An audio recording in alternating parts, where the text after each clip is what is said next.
we're jamming it live, all for you. Keyboard live, yeah, feel the groove, come alive. Keyboard live, your sound, your vibe, your ride. Keyboard live, yeah, feel the groove, come alive. Keyboard live, your sound, your vibe, your ride.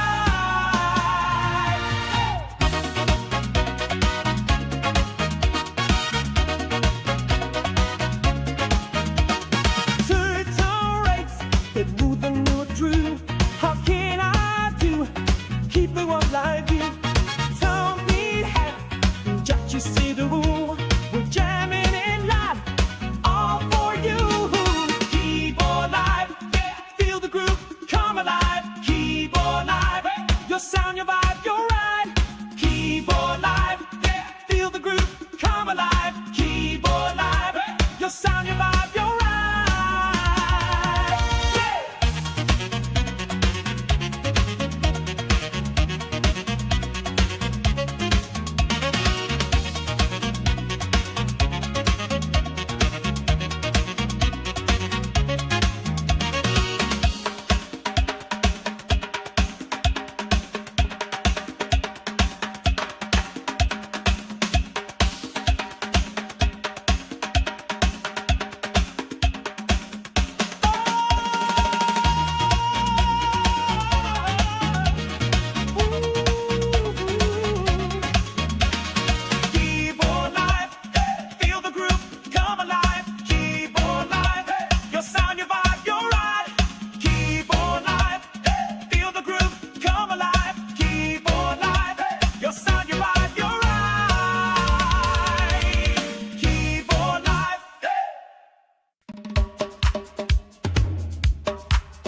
the world like you. Don't need help, just you see the rule. We're jamming in line, all for you. Keyboard live, feel the groove, come alive. Keyboard live, your sound, your vibe, your ride. Keyboard live, feel the groove, come alive. Keyboard live, your sound, your vibe, your ride.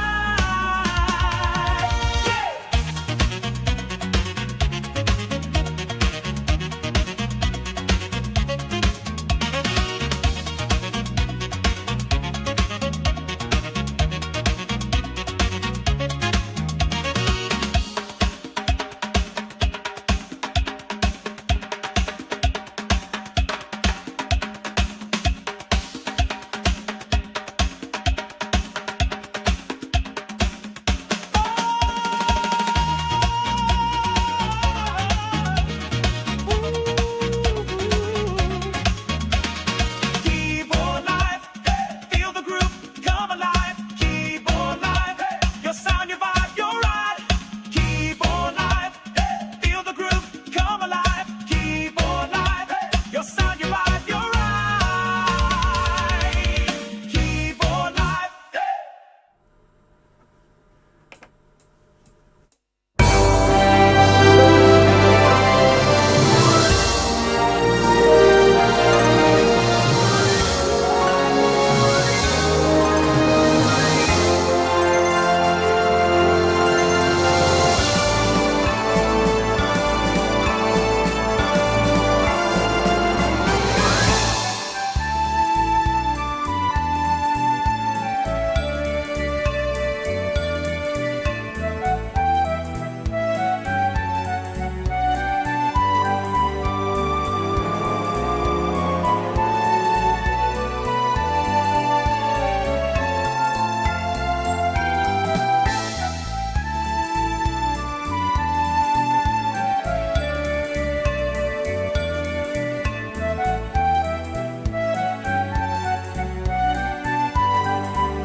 Hello, everyone. Hello. So, Hi, everybody. yeah, thanks. Nice to see you playing a Genos too. Yes. Never seen you play a Genos Oh, too. yes. That's great. And I've got to say, what a brilliant arrangement. And you did every part of that. I did indeed, yes, wrote it all. Clever devil. Gee, that's the fun bit. Yeah. Awesome. Well, nice to see you've got Tom on your Christmas jumper. Picture of Tom here, yes, he's in the spirit of things. Indeed, indeed. Right, well, thanks very much, Steve, and Okay. we'll hear more from Steve later on in the You show. will indeed. So See thank you you very later. much. Thank See you you. soon. So, on with the show. Welcome, Yeah. everybody, once again. So, things again have changed again this time. For those of you that are eagle-eyed, you may have already noticed that not only Are we streaming live on the Scan Keyboards channel? We're also streaming live on Paul's channel. On Keyboard World. Which is amazing to see. And we're also live on Facebook. So if you follow Scan Pro Audio on Facebook, we're streaming live in there as well. And we also have something called a Twitch channel at Scan, which is mainly used for video gaming, but it is a platform that you can stream on. We're streaming live on that as well. We're taking over the world, basically, aren't we? So, yeah, if things all go awry, that's probably why. But it's nice to see us again, growing the show. Twitch viewer, Adam. What, sorry? We have our first Twitch viewer. We have a Twitch viewer already. See, there you go. Wonderful. Thanks for that, Tom. So we've got lots to talk through in this month's show. This month's show. Yeah. Talking of weeks, by the way. Yes. I think that leads us very Segue. nicely. Yeah, you did that by accident, but it was good. We've been talking about how we can expand Keyboard Live, and we've been doing some experimenting. If you watch the little trailer, you will see that me and Adam were having a nice chat from our relevant studios. And what we thought was, instead of just coming out to you once a month, we're going to try our best. Yes. Obviously, holidays and things like that permitting, and other work commitments, to be around most weeks with a little catch-up. And this is where we need your help. Yeah. Because I think I've got a brain, but what I came up with was a keyboard coffee morning. But there's a problem. Because we're going to do it in the afternoon. We're going to do it in the afternoon, so it don't work. No. Basically, what Paul's trying to say is we need your help. We've got the chat. We need a name. So if you get the idea, every week me and Paul are going to get together in our relevant studios. We're going to co-stream. Paul's going to do it on his channel. We're going to do it on our channel. And we're going to chat to each other. And we're going to basically talk about things that have happened within that week. Yeah. You know, have you seen this new product? Have you tried this feature on the keyboard? Have you done whatever? But we can't think of a name. But also, it will be a lot more informal, if you can get any more informal than this. But be a lot more informal than this. So we'll try and answer questions while we're actually on air, because I'll have keyboards there. Adam will probably be in here with a keyboard. So, yeah, we just need a name from you. Pop it in the chat. Yeah. And if we pick it, then we'll might treat you to something. But, who knows? But, Well, they can watch for free. Yeah, you can watch. So, but the beauty with doing it that way, I think, as well, is that, as you can see now, me and yourself, Paul, are talking in front of an amazing Genos 2 keyboard, of course. Yep. But when you are live in your studio and I'm live in our studio, I could be on a Genos 2, you could be on a Ketron, I could be on a Bohm, you could be on a Crewmar, and we can chat about products, side by side in a way, which is really good. Now, before we move on, there's one more thing. I reluctantly forgot to mention this on last month's show, so I'm going to mention it now. Okay. So Yamaha have an amazing campaign, and it's called More Than a Gift campaign. And basically what it means, if anybody buys a Genos 2 from the 17th of November, so even if you've already bought one after the 17th of November, runs to the 15th of the 1st. So if you're thinking of buying one for Christmas, now's your chance. You look on our website, or you look in the site shop that I've posted at the top of the chat, you'll see there that you get £250 back from Yamaha when you've purchased your Genos 2.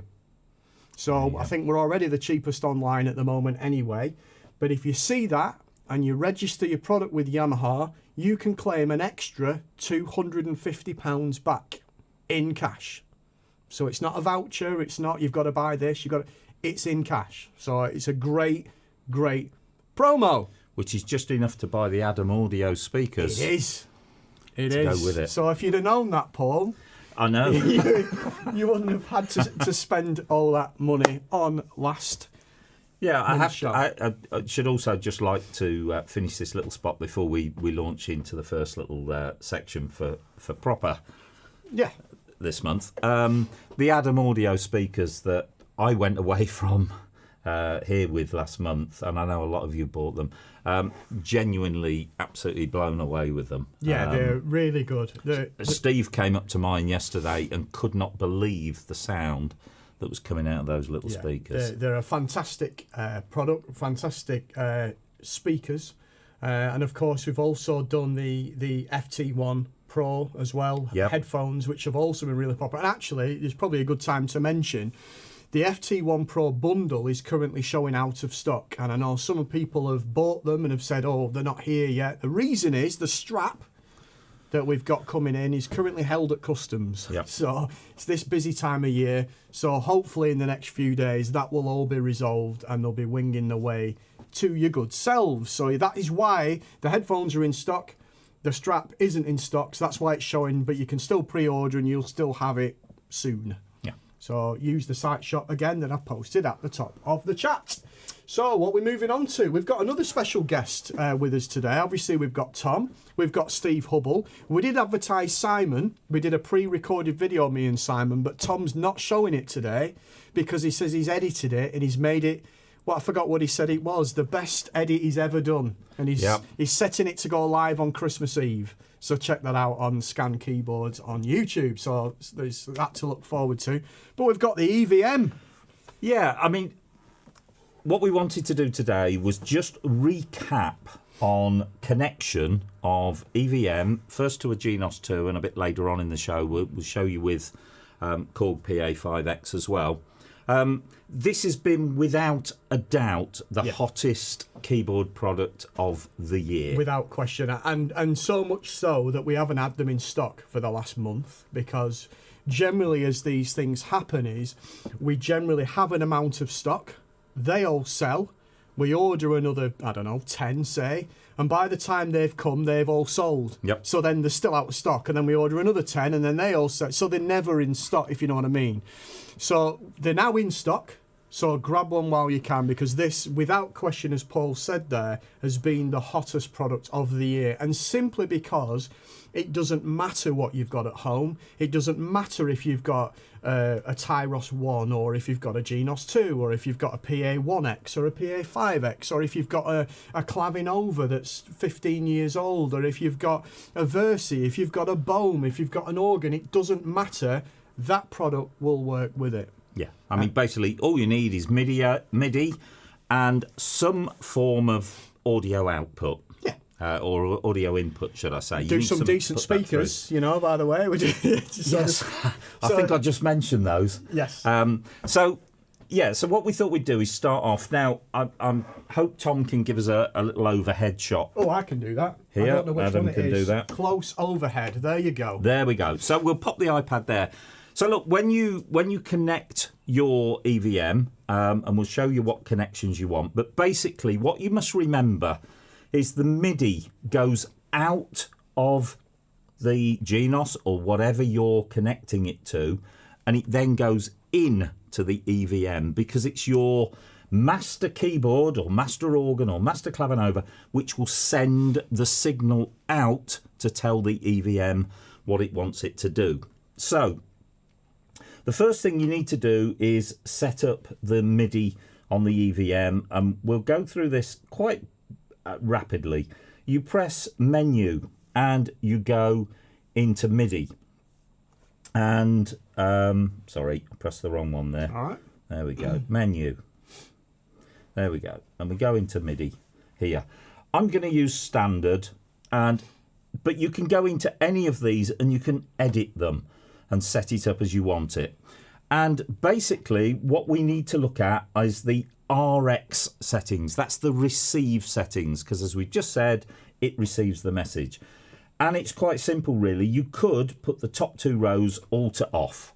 Yep. There's a little rogue one there, but I can set that to off as well. It's not making any difference. And on the bottom row, again, really simple. Right, set it to channel 1, and the left, set it to channel 2. And that... Can I say as well, Paul, yeah. that setting that you've just done there, yes, is that the same setting that you would use for any product, or is it purely you've set it up now for the Okay, Xmas? that's a really good question. So I think for the majority of products that will work. Yeah. If you have something, I think some of the original Atelier organs had fixed MIDI channels. Yes, that's so right. So you couldn't alter the MIDI channels. When I'm saying 1 and 2, that assumes that on the keyboard that we're going to come to in a minute, in this case Xmas 2, I can put whatever section on whatever MIDI channel I want. But what the point I mean is as well is that So obviously today we're going to show you how to MIDI this up to Xmas, of course. We're Yep. going to show you how to MIDI, but this is the same. So Yes. so that's Yeah, great. that's So- going to remain the So same. right is channel 1. I'll just go back to the close overhead again, Okay. so you can see. So all you would do then is, having set that up, press save, and it knows you're messing about with MIDI. Yep. So it says, do you want to save this MIDI preset? And you say yes. And that becomes your standard MIDI setting. It really is that simple. Easy as that. Okay, so we can move this to one side now. Then we go into, in this case, menu on the Xmas 2, and we go into menu 2. And now what we want is the transmit channels rather than the receive channels. So we look at transmit. Now, what I'm about to show you is my personal preference of how to use this. You have 3 upper sections on Xmas. Thank you, Adam. All right. You have 3 right-hand sections. What I tend to do is put the EVM onto right 3, because we don't use that all the time. Right 1, right 2 are used a lot of the time. So let's make right 3. Basically, it'll become our on-off switch for the EVM. So what you're in effect going to do is on right 3, switch the Xmas off. Yes. Yeah. And just purely use. It's a great idea. Yeah. I'd never do that. I'd always try and layer it with right 1 and 2, and then it's a bit swapping volumes, and it becomes quite complicated. Now, again, we've said this will work on anything. If you've got a much older product and it doesn't have a sort of conductor system, if we want to call it that, then yes, you're right. You may have to juggle some volumes. It'll still work. It'll still work. But here we've got the convenience of saying when that switch is off, it switches the EVM off. You're hearing the Xmas. You're hearing the Xmas. And when I bring that in, Yeah. it brings the voice in from the EVM. So what I've done, if we can go back overhead, please, Adam. Yeah, certainly. So right 3, I've set to port 1, because that's the MIDI port we're using. Yep. Channel 1. If you remember, we set the right to channel 1 on the EVM. The lower, I've set to channel 2. So when we bring the left voice on the conductor, sorry Adam, can I have a wide shot again? Oh, there we go. So that left voice also acts as an on-off for the style section then. Got you. In the EVM. That makes sense. So if you wanted to use a Xmas style, but with an EVM voice, you would have it in that position. So we're not bringing in the accompaniment from the EVM. We're using our onboard accompaniment, but we can introduce the sound element Now, from the other thing EVM. is as well, having it set this way, and like you've said, with the EVM, you press save, and I'm presuming the settings that you're going to do now, you press save. Yep. You only do this once. Yes. You don't Yeah, need yeah, to yeah. do this Yeah. every time you switch it on. Once you've done it, you can forget about it and never have to do it again. Now, there's one other little thing. So hopefully we can all see that. It is just channel 1, channel 2, and we're setting it to the right sections there. There is one other thought, is when I'm introducing right 3, do I want the Xmas sound and the EVM sound, or do I just want the EVM sound? Yeah. Okay. That's a good point. So some of you will be familiar with this. If you're not, the terminology is you have what's called a local on and off. In other words, is the local sound, its internal sounds, on or off. And to do that on Xmas, we just go into System, and you can see at the bottom here we've got tick boxes, local control. So I've switched left off and right 3 off. And basically that means that when I use the left to bring in the accompaniment on there, I'm not getting the Xmas voice. Yeah, got But you. what I can have is the 3 lower voices off the EVM module. When I bring in right 3, it won't sound the Xmas internal sound. It will only sound there. Very clever. And of course, don't forget, as we've said many times before, one of the beauties, and I think we're going to look at this with Steve later, is the amount of sounds you can layer together within a sound. So you could have 3 sounds layered out of one of the EVM voices, plus your 2 Xmas sounds. You get a massive sound. Basically. Yeah, it's mind-blowing. It's a phenomenal product, and just to recap what an EVM is, the Ketron event that you'll hear AJ play later, that you'll see Steve play later, me and Paul will talk about it. It's that product, that £4,000 keyboard in a little module. Yeah, and I think working with it like this gets away from years ago when there was lots of modules on the market. The problem was, as Adam pointed out a minute ago, you were diving around swapping volumes because at some point halfway through the piece you didn't want the sound off your expander, so you had to reach over and put the volume down. Assigning it to buttons means you literally have, just like on the internal you have an on and off engine switch, of the machine, you have an on and off switch. So I really have fell in love with that myself this year, because whatever keyboard I put on the desk, I know I can link my EVM. And as Adam said, you have all your presets. All I've done in here is go to save, and I called it Ketron. That's it. And there's my setting. We saw how to save it on the EVM. Yeah. So your setup is there. Yeah, You know, if you've took the EVM off to somebody else's house, you bring it back. You just make sure you select EVM, your standard MIDI on there, and your Ketron MIDI on there, and you're good to go. Back up and running. Amazing. Now, I mentioned audio. You will need some audio out because you need to hear what's going on. The MIDI are the signals that go between the two instruments to tell them what to do. The audio is for you to actually hear this. So on Xmas and PA5X, we're very lucky because we have audio inputs. So we can actually go through Xmas speakers, Korg PA5, or whatever speakers you've got your keyboard connected to. If you haven't got an audio input, then you're probably going to need a little mixer and some external speakers. Well, I think in that instance, that's kind of what myself and you are here for, Paul. You can always reach out and say, look, I have got this product. What do I need? Yeah. You know, because there's 2 EVMs available on our site. You can see from the site shop that's pinned at the top of the chat. Of course, there's the EVM bundle, which is the most popular one, which includes a Ketron bag and, of course, a touchscreen monitor. And it's a HDMI monitor that you can use on a PA5X. You can use it on a Xmas 2. You can even use it... You can use it on your laptop if you want to. You can use it on your laptop. You can use it on a phone. You can use it, of course, on the EVM. Or there's just the EVM on its own. Yeah, and if we've said this before, but just to repeat, if you've already got an iPad... then a simple little free program on there, and all of a sudden I've got my screen for my EVM on the iPad and I can operate it.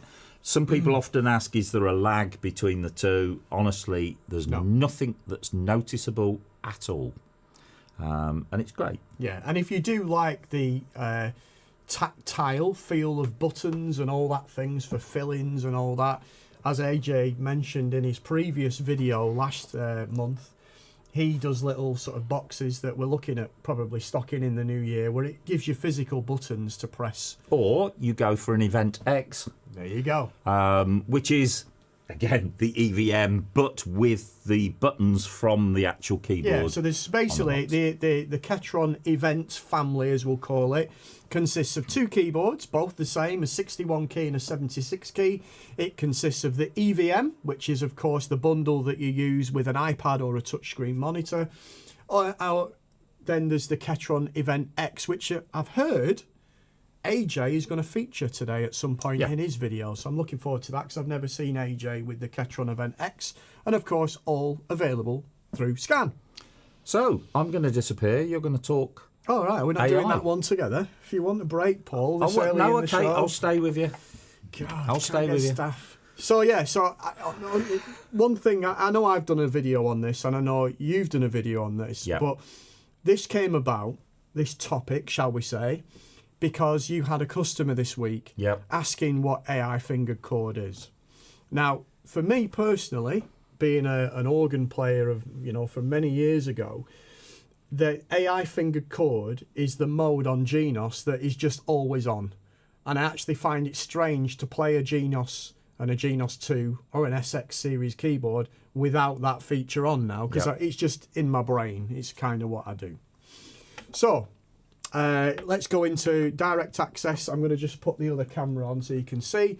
So direct access and accompaniment, you'll get the split point and fingering screen, and as you can see, the fingering type is currently AI fingered chord. Yep. So I guess the the question is, what is AI fingered chord? The best way of describing it is from an organist point of view. I'm sure Steve and Paul, you can agree with me on this point, is sometimes when you come from an organ onto a keyboard, it's very different. The playing style is the same, but your brain works in a slightly different way because you don't worry about the pedals. It's chords and it's a melody.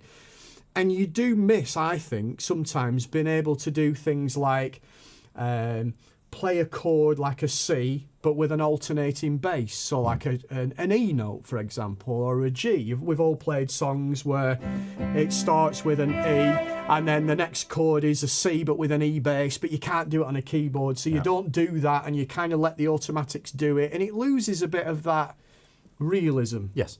That is where AI fingered chord comes in. So the best way, I think, to demonstrate it is to use some of these free play styles, because like I said before, if you're an organ player or have been an organ player before, one of the other things that I love about playing an organ is that you could generally play freely. You could play without a tempo. Yeah. You know, you could sit and pick a right hand sound, a left hand sound, a bass pedal sound. You could play for hours.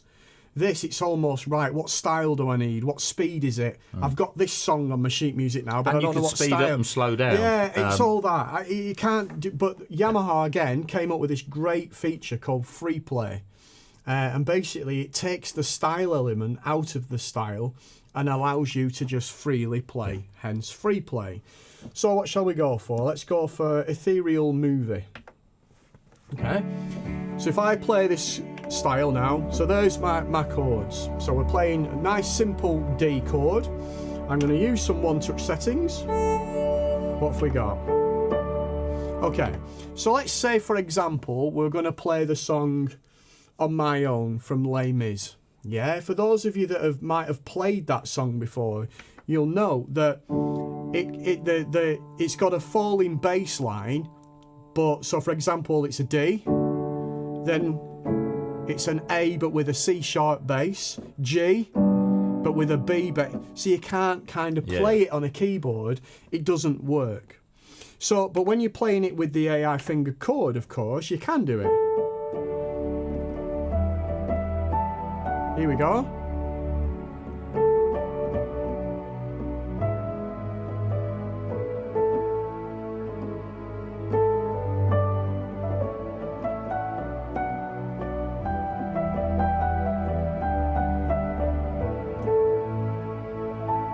Yeah? So basically it allows you to put in those bass, sort of alternate bass notes. So how did I do it? Well, the first thing is, as I said before, direct access, accompaniment, switch on AI fingered chord and leave it on. Because if you play chords in the normal way, it doesn't matter. It recognises them anyway. Yes. So you're not having to relearn anything. But for example, if I'm playing On My Own and it starts like this, D, E minor, back to D. But now I need a D slash with a C sharp bass. So I've already got my D chord playing. All I need to do now is hold the D and then press the C sharp. And it's now changed the bass. Yep. Yeah? So try it on your pieces of music and you can do all sorts.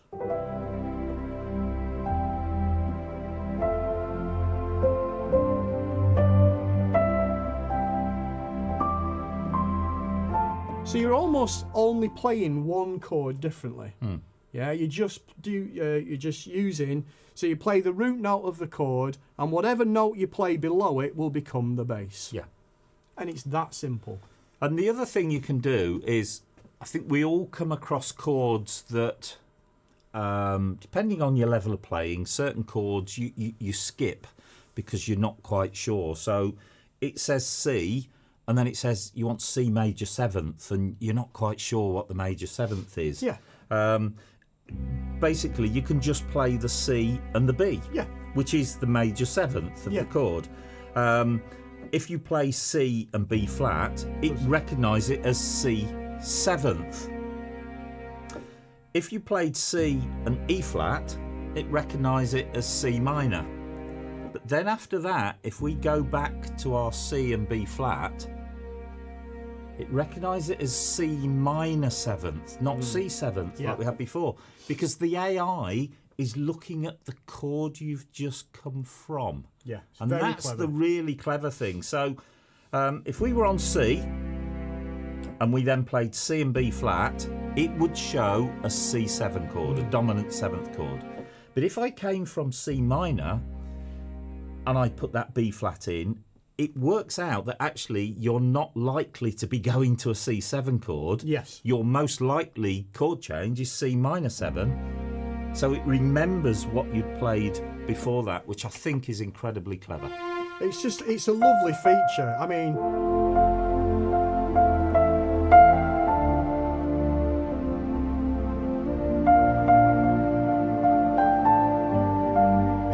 it just brings to life pieces of music that generally sound a bit naff on a keyboard. Yeah, to me, I look at it, ignore the alternate bass bit a minute, it's like single finger chord but on drugs.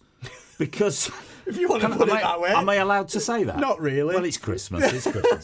So if you think of single finger chord, you play one note and everybody says, oh yeah, it's single finger. But actually, to get a minor, yes, you have to play any black note to the left. Yes, you do. And if it's a 7th, you've got to play any white note to the left. And if it's minor 7th, you end up playing 3 notes anyway. Yes, you do. It's very much like the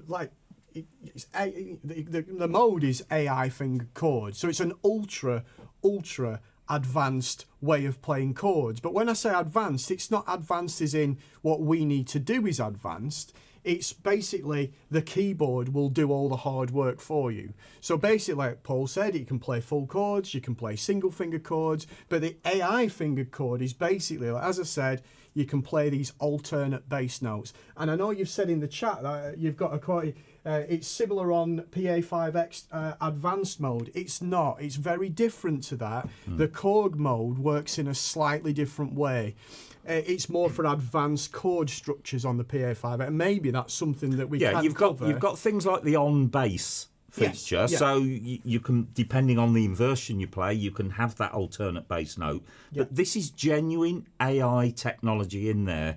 As I showed with the C7th or the C minor 7th, it's actually analysing the chord you've just played and then predicts what your next chord will be. Yes. So in that case, I ended up playing C minor 7 with 2 notes, whereas the silly thing is, if you were on single finger chord, you'd have to play 3 notes. Yes. Which sort of goes against the grain, really, doesn't it? Single finger is 3 notes, AI fingering is just 2 notes. Yes. So there we go. So I thought it'd be a nice thing for us to show. And honestly, for me personally, whenever you switch on these products, whether it be, like we said, the Genos family, whether it be the SX series, the CVP pianos use it as well, DGX uses it as well. So many of these different products from Yamaha now all feature this AI fingered technology. And it's something that you should just have on all the time because you will use it. Even if your piece of music only has 1 slash chord in it, try it out because it makes such a difference to the feel of the music. You're playing it as it was written. Yeah. So I've got some suggestions here if you want to go have a look at these. So let's. No, we're carrying on. We've got no, not song suggestions. I lost sorry. it now. Hang on. I'm gonna have to find it now. We've had keep your names coming in. Yeah, someone's put there the AI fingered chord tutor. Also helps you to find the keys. There is a tutor, of course, on Genos too. That is a very, very good comment as well. Here we go. What about keys and beans? I like that one. I have a bad reaction to beans, so keys it's probably not the about best thing to do. Grounds for discussion. Okay. Tom wouldn't like that one. He don't like ground loops, does he? Doesn't like that. He doesn't like the hum. I'll tell you what we're going to do. Keep them coming in. We'll put them all in a bag. Yep. We will. And I think we'll draw out and have a look. Yeah, we will do. And we're going to move on now. Now we've changed the programme a bit. We have. Haven't we? Because that was supposed to be a video. That was supposed to be a video, which I forgot to bring. It's all right. I'll hold my hands up. Doing it live, I think, is good. Yeah. Because you sometimes sat at the keyboard on your own, you say your point, but having two people, you get that feedback. So I'll tell you what we could do. Have you got my choir one there? Which one's that one? Once in. Yes, that's the one. Right, so we're going to put a little video on because we actually need to get the PA5X here. Yeah. This is a video we were going to put on later. Now, when we were talking about a Christmas show, I said to Adam, wouldn't it be nice if we got some music and we've got a beautiful choir with us? And then we saw the budget for the show. yeah, puts it up. And, we got Christmas jumpers out of it, didn't we? Yeah, we did, yeah. Christmas jumpers. But so I said to Adam, I'll tell you what, I'll be the choir. So what I've done, and this was done, I'll tell you now, it's not perfect, because I did this in about 15 minutes yesterday. I sat down with Xmas 2, with Korg PA5X, and Ketron Event keyboard, and I thought if I do a 4 or 5 piece choir, so I wrote the parts out and then played one voice on each keyboard to make us up our little Christmas choir. So this is our budget Christmas choir version of Two's Company. All right, hey, they're better than we are, aren't they? Two's Company. I like that one. That's a good one. Yeah. Thank you, David. I like that one. Sorry, I interrupted you on the floor then. My big moment. I just didn't want to miss it. I didn't want to miss it. Yeah. So, this is a very short version, so we're going to have to be quick. And then it's Steve again. Yeah. So we'll have to get ready. Are you ready for this? So this is Paul and the choir. Once in Royal David City. Once in Royal David City. Here we go.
much.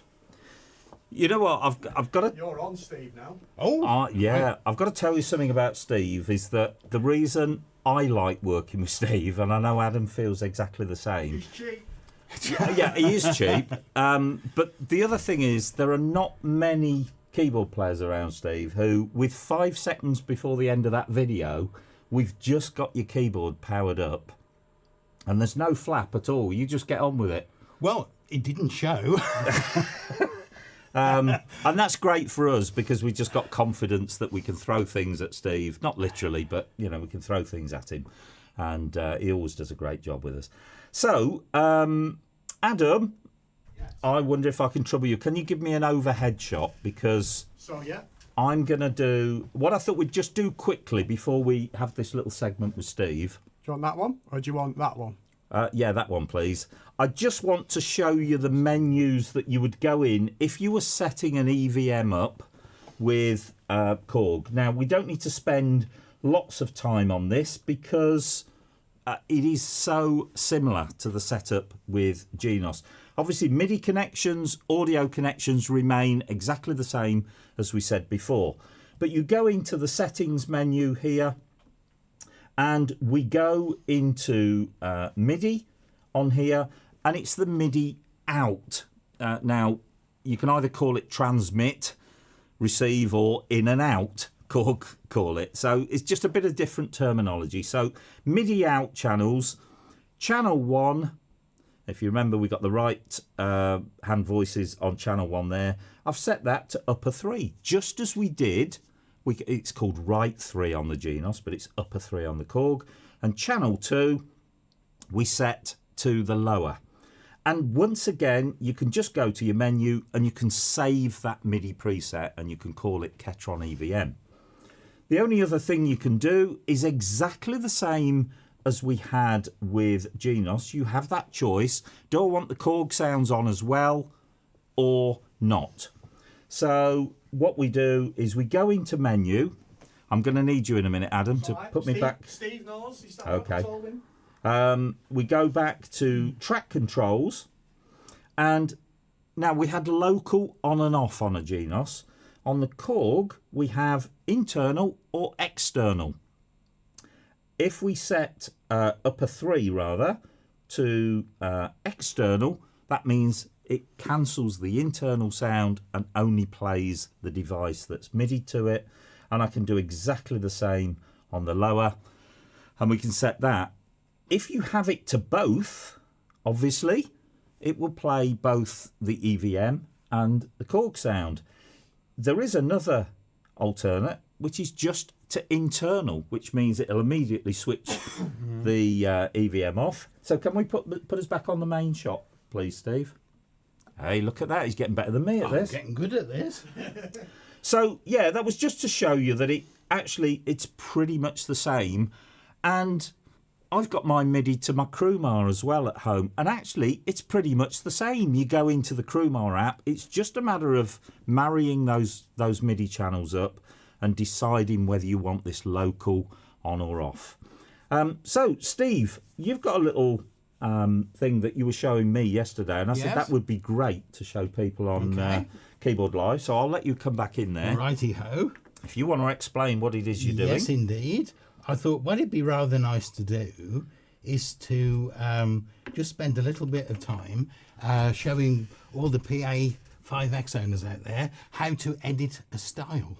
Okay, because we've got some fabulous tools on board here for editing a style. Actually, sorry, Steve. I mean, you're going to do it on 5X, but I think a lot of the principle of what you're talking about will actually apply to Xmas. It will. And Ketron, it will fact. Indeed. You know, so, it will, absolutely. And because this is our Christmas edition and we're all in the festive spirits, I thought what better thing to do than to use the style on here called Christmas Swing. Yeah. Now, I think we're all happy with the fact that on all of these instruments, whether it be Ketron, Yamaha, PA5X, we have fabulous styles. Yeah. Okay. Can I be honest and say that, in my humble opinion, this isn't one of them? Right. okay? Yeah. Because there are all sorts of things to my ears that are wrong with this style, which is why I thought it'd be great to use this Controversial. as Controversial. the foundation for our editing. So Yeah. see if we can make it a bit better. Yeah. So tell you what, let's just listen first of all to the factory style as it is.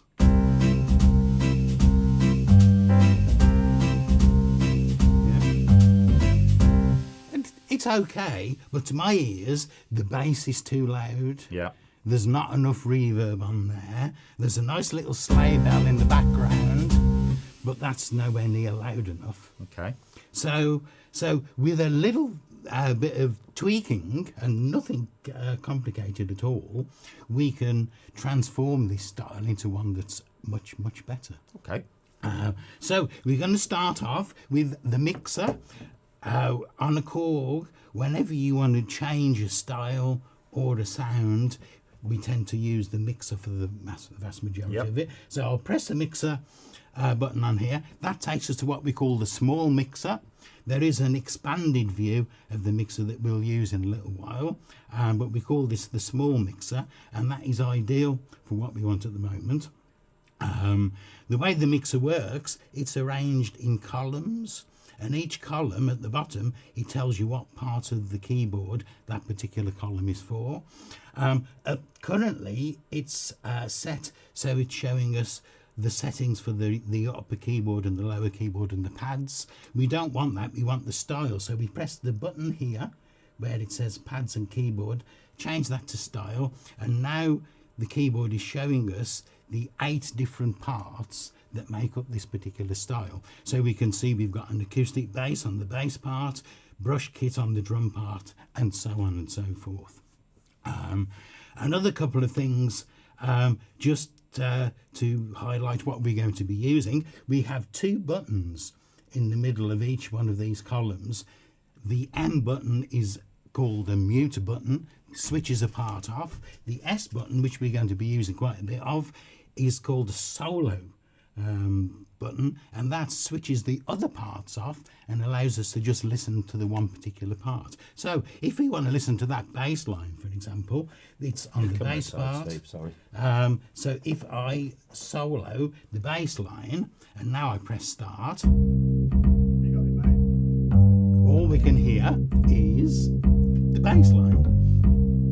And the same if you wanted to have a listen to the drums, we solo the drum part, and that's what's happening with the drums.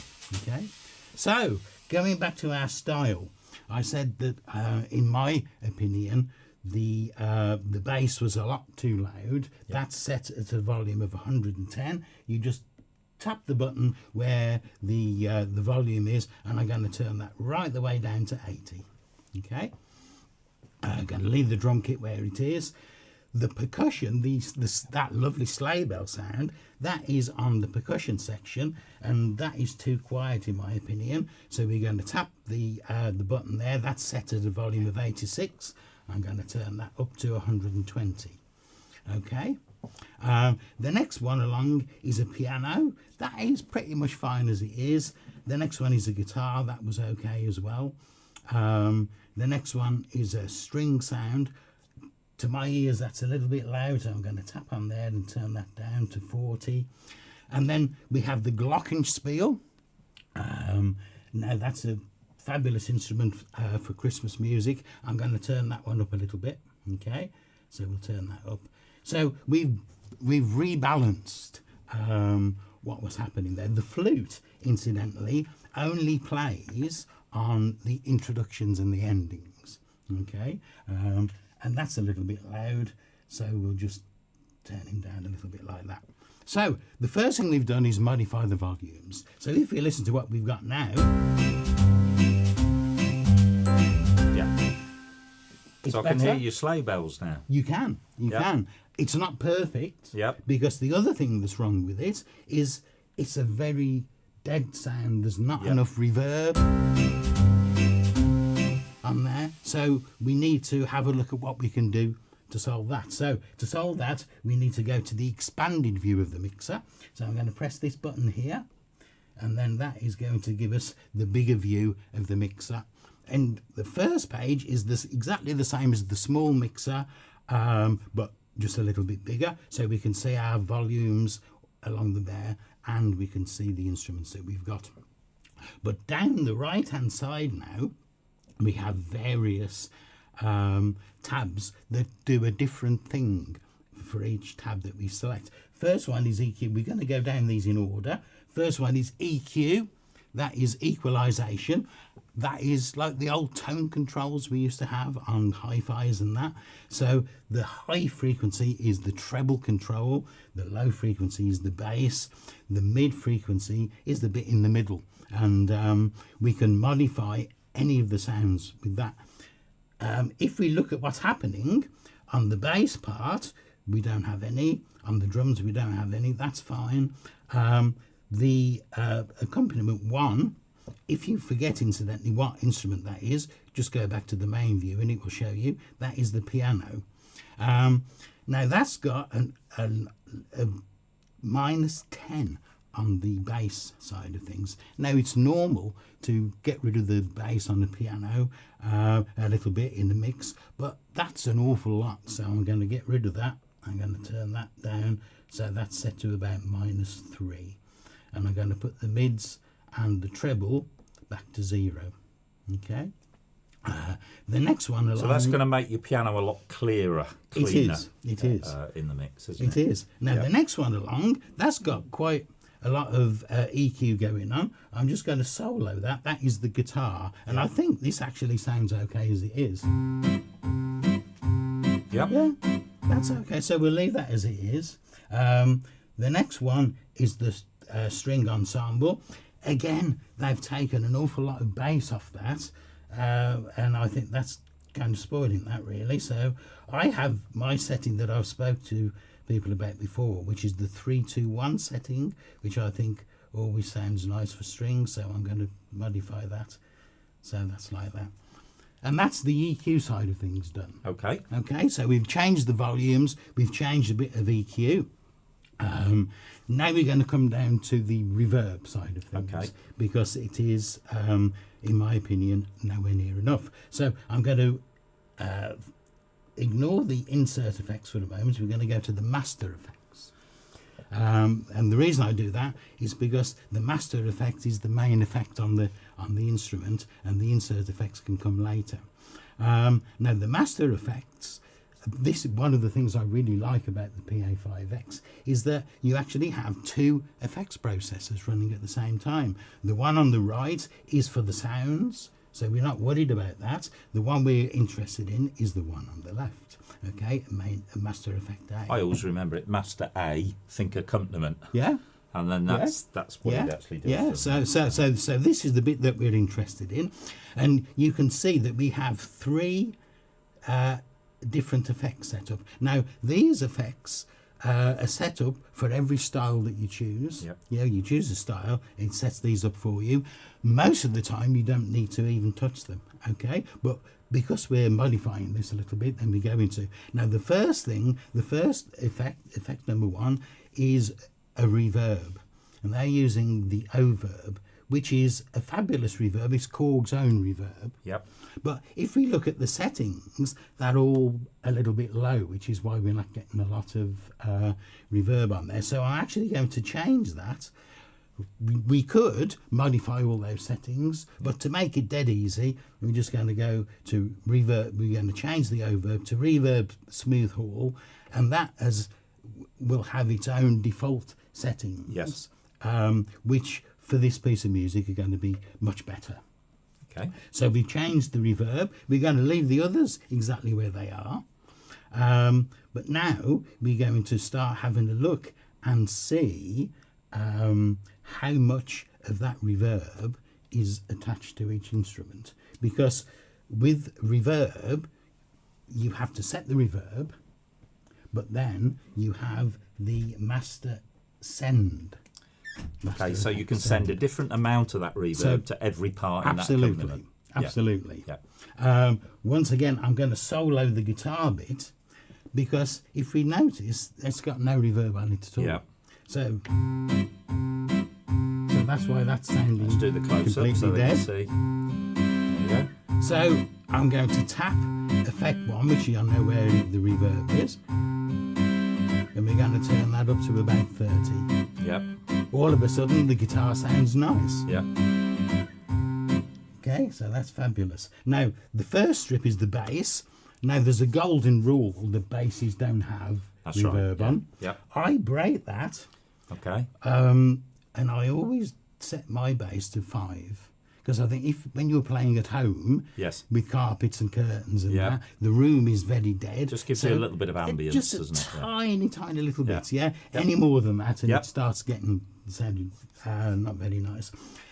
The rhythms on here are interesting. You'll see that the reverb is down at 0. But we have these little pictures of a drum kit at the top. Yeah. And again, a great thing about the Korg is that we can, if we tap that drum kit, you can actually set reverb for different parts of the drum Yes. kit. Wow. Rather than an overall drum kit for Yep. the whole thing. Let's show that as close up. Which is brilliant. So we can see that there's no reverb on the bass, which is Yeah. fine. Yeah. We've got a little bit of reverb on the snare. I'm going to turn that up to about 30. And the rest of it can stay where it is, really. I mean, That this will be is fine. sort of studio quality This- control, isn't it? It is. To be able to modify the amount of reverb on each individual drum Yes. is Yeah. absolutely fantastic. And of course, you can use that to create some very, very wonderful I mean, effects. it's not relevant to Christmas, but I think we all remember in the 80s they had those big gated snare drums They with did. that. So They the did. bass drum, you don't have the reverb on. I don't know whether Steve breaks the rule on the bass drum, but A little bit sometimes. you can put I'll a tell little you bit, what, but let's you- break the rule. Let's put 5 on you the really bass want drum. that bass drum to stay clean and sharp, so it's very defined. Hmm. But when you got those 80s power ballads and they hit the snare, you know, That's and it it. went on for ages, that's where you can do it. That isn't it? you It's, can, you can. So you could just turn the reverb up Yep. on the snare, and you would get that 80s power ballad sound Yeah. very easily. Or dubstep, Paul. Obviously, because that's so much of our target audience. Well, wanted- as you can wants tell, to know. I'm a great fan of dubstep. Moving on to the What's to this, dubstep, Steve? I have no idea. Oh, okay. I know. Will We Tom won't worry tell us about it. later? Yeah, we won't Tom worry. will tell us later. Moving on to the percussion very quickly. Yeah. We're going to do the same thing with the percussion. Now the sleigh bells, they fall under the high percussion Yep, section. Again, there is no reverb. yep. So those sleigh bells are completely reverbless at the moment. So I'm going to turn the reverb up to say about 60 on the sleigh bells. Yep. So now, if I solo the sleigh And bells, can I just say, you can have them running, can't you? So you can actually audition the amount of You reverb can. live if you you like. can.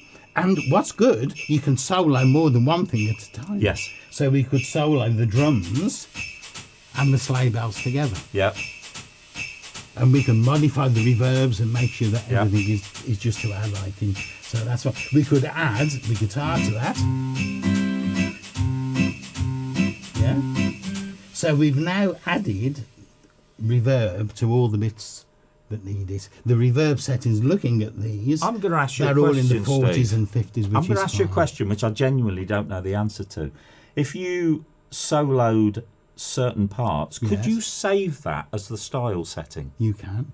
So You actually, that's a great way to You really can. quickly edit a style, isn't it? It is. Because yeah. you could say, actually, I don't want any bass drum in this piece of music. I just want the snare drum, the cymbals, and the sleigh bell. Yeah, so it will remember anything that's muted Yeah. or anything that's soloed. Great. If you save that as a user, Yep. as a user style, then it will do that. And the same with Songbook. Yeah. If you save something in Songbook will remember that as well. So we are getting there now. Yep. So if we start to play this now, Yeah. we've got something that sounds much better. Now, there's two final things that we're going to do with this. The insert effects. Yep. We're going to go back to insert effect very quickly. Now, insert effects are like master effects, but they're either on or off. Yeah. You don't tell it how much to go through it. So, but you can, of course, modify that in the effect itself, but you don't have a separate sound. Now, if you look at what's going on here, we can see there's an insert on the bass. And if you press or tap the picture, it will tell you what it is. That is a compressor. Okay. Now, a compressor, what that does, it makes loud sounds quieter and quieter sounds a bit louder. So it evens out the sound. It's quite common to have a compressor set on a bass in a studio environment. So we're quite happy with that. We're going to leave that there. And we can see that the percussion is going through a little bit of a reverb, but that reverb wasn't doing much. No, we've changed that by adding master of reverb to it instead. Okay, but what we can do now, because there's a couple of bits that I still don't think are loud enough. Okay. So very quickly, I'm going to go to the drums, and I'm going to switch the effect, the insert effect on, and I'm going to select stereo compressor on the drums. Now, it's got a default amount of 35, which is a lot. So if I start the drums now, it's made those drums considerably louder. So I'm going to turn that down to about 20. Okay. Now, if we play the style, and then I switch that off, you'll hear the drums drop down in volume, put the compressor back in, and up they come. I'm going to do the same for these. I mean, in my case, it's can't hear them, and then I can hear them. Well, absolutely. You know? I'm the same, Paul. I was listening online when you did the headphone thing, and you lost me at 8,000 as well. So you're not on your own. So I'm going to add the compressor. Again, I'm going to turn that down to 20. And that has now been added to the percussion track. So we should have a much better sleigh bell now. Good. Okay. One final thing on here, I would do the same thing, which was the glockenspiel track, accompaniment number 4. So I would add a compressor to accompaniment 4 as well. Okay, so there we are. So turn that down. There we go. So much better. One other thing with the and I'll solo this again, those sleigh bells, they're very short. Yeah. Now if you did that with a real sleigh bell, the sound would continue after that. So there's another feature on here which is kind of hidden a little bit in the menu, and that is drum editor. This is a little bit like the drum the reverb system. You can edit the attack, the decay. So this is editing the tone of the drum. Editing the tone of the drum. And again, you can do each one individually. So we said that the sleigh bell was under high percussion. So we're going to select that, and I'm going to turn the decay up to +10. And if you listen to that now. Yeah? Totally different. Turn that back down. Yeah? Turn it back up. That's a brilliant little trick. It is. So now we've got a rhythm style that is much better. One final thing on this. You keep saying that. I do. I do. But we've got to do this last little bit now. Every style and every song on PA5X goes through something right at the end of the effects called the finalizer. And this is like an overall effect that will control the tone of the entire thing. And if we look at these settings on here, again, we've got very high settings for the low mid range and the high mid range, which I don't really think sounding quite right on there. So the final thing I'm going to do, I'm going to turn the high frequency down, so it's in fact I'm going to turn it up, so we've got +1 on the highs. Okay. I'm going to turn the high mid down to +1, and I'm going to turn the low mid down to 0 and leave the low where it is. Okay. Okay, and now our final style sounds like this. Yeah. Which is much better.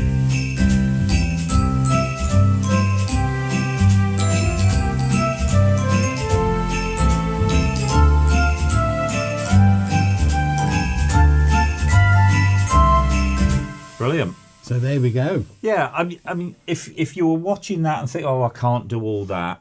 I mean, obviously, Steve's tried to show you a lot of things there, a lot of little changes. It has made a big difference. It has. But do you dip your feet in the water? Just try altering one little bit. And the more you do these things, obviously, we're going through it slowly so we can try and explain things to you. But once you get the hang of these things, you'll do them in a matter of a few seconds rather than spreading it over. Yeah. Well, once you've done one, you can do loads of them. Yeah. You can do, and this style needed quite a few changes to make it sound good. The vast majority of the styles on here don't need anything, or at the very best, just one or two little tweaks of various things. So the thing is, step in and have a go. All right. Well, thanks for that, Steve. And Steve will be back with us a little bit later. We've got to do another set change. No, we don't. No, we You don't. need to press the video. Right. Just White Christmas. That's the one. See, I haven't got a clue what we're doing. I haven't got a clue. Nobody tells me, but I don't go on about it. No. You know.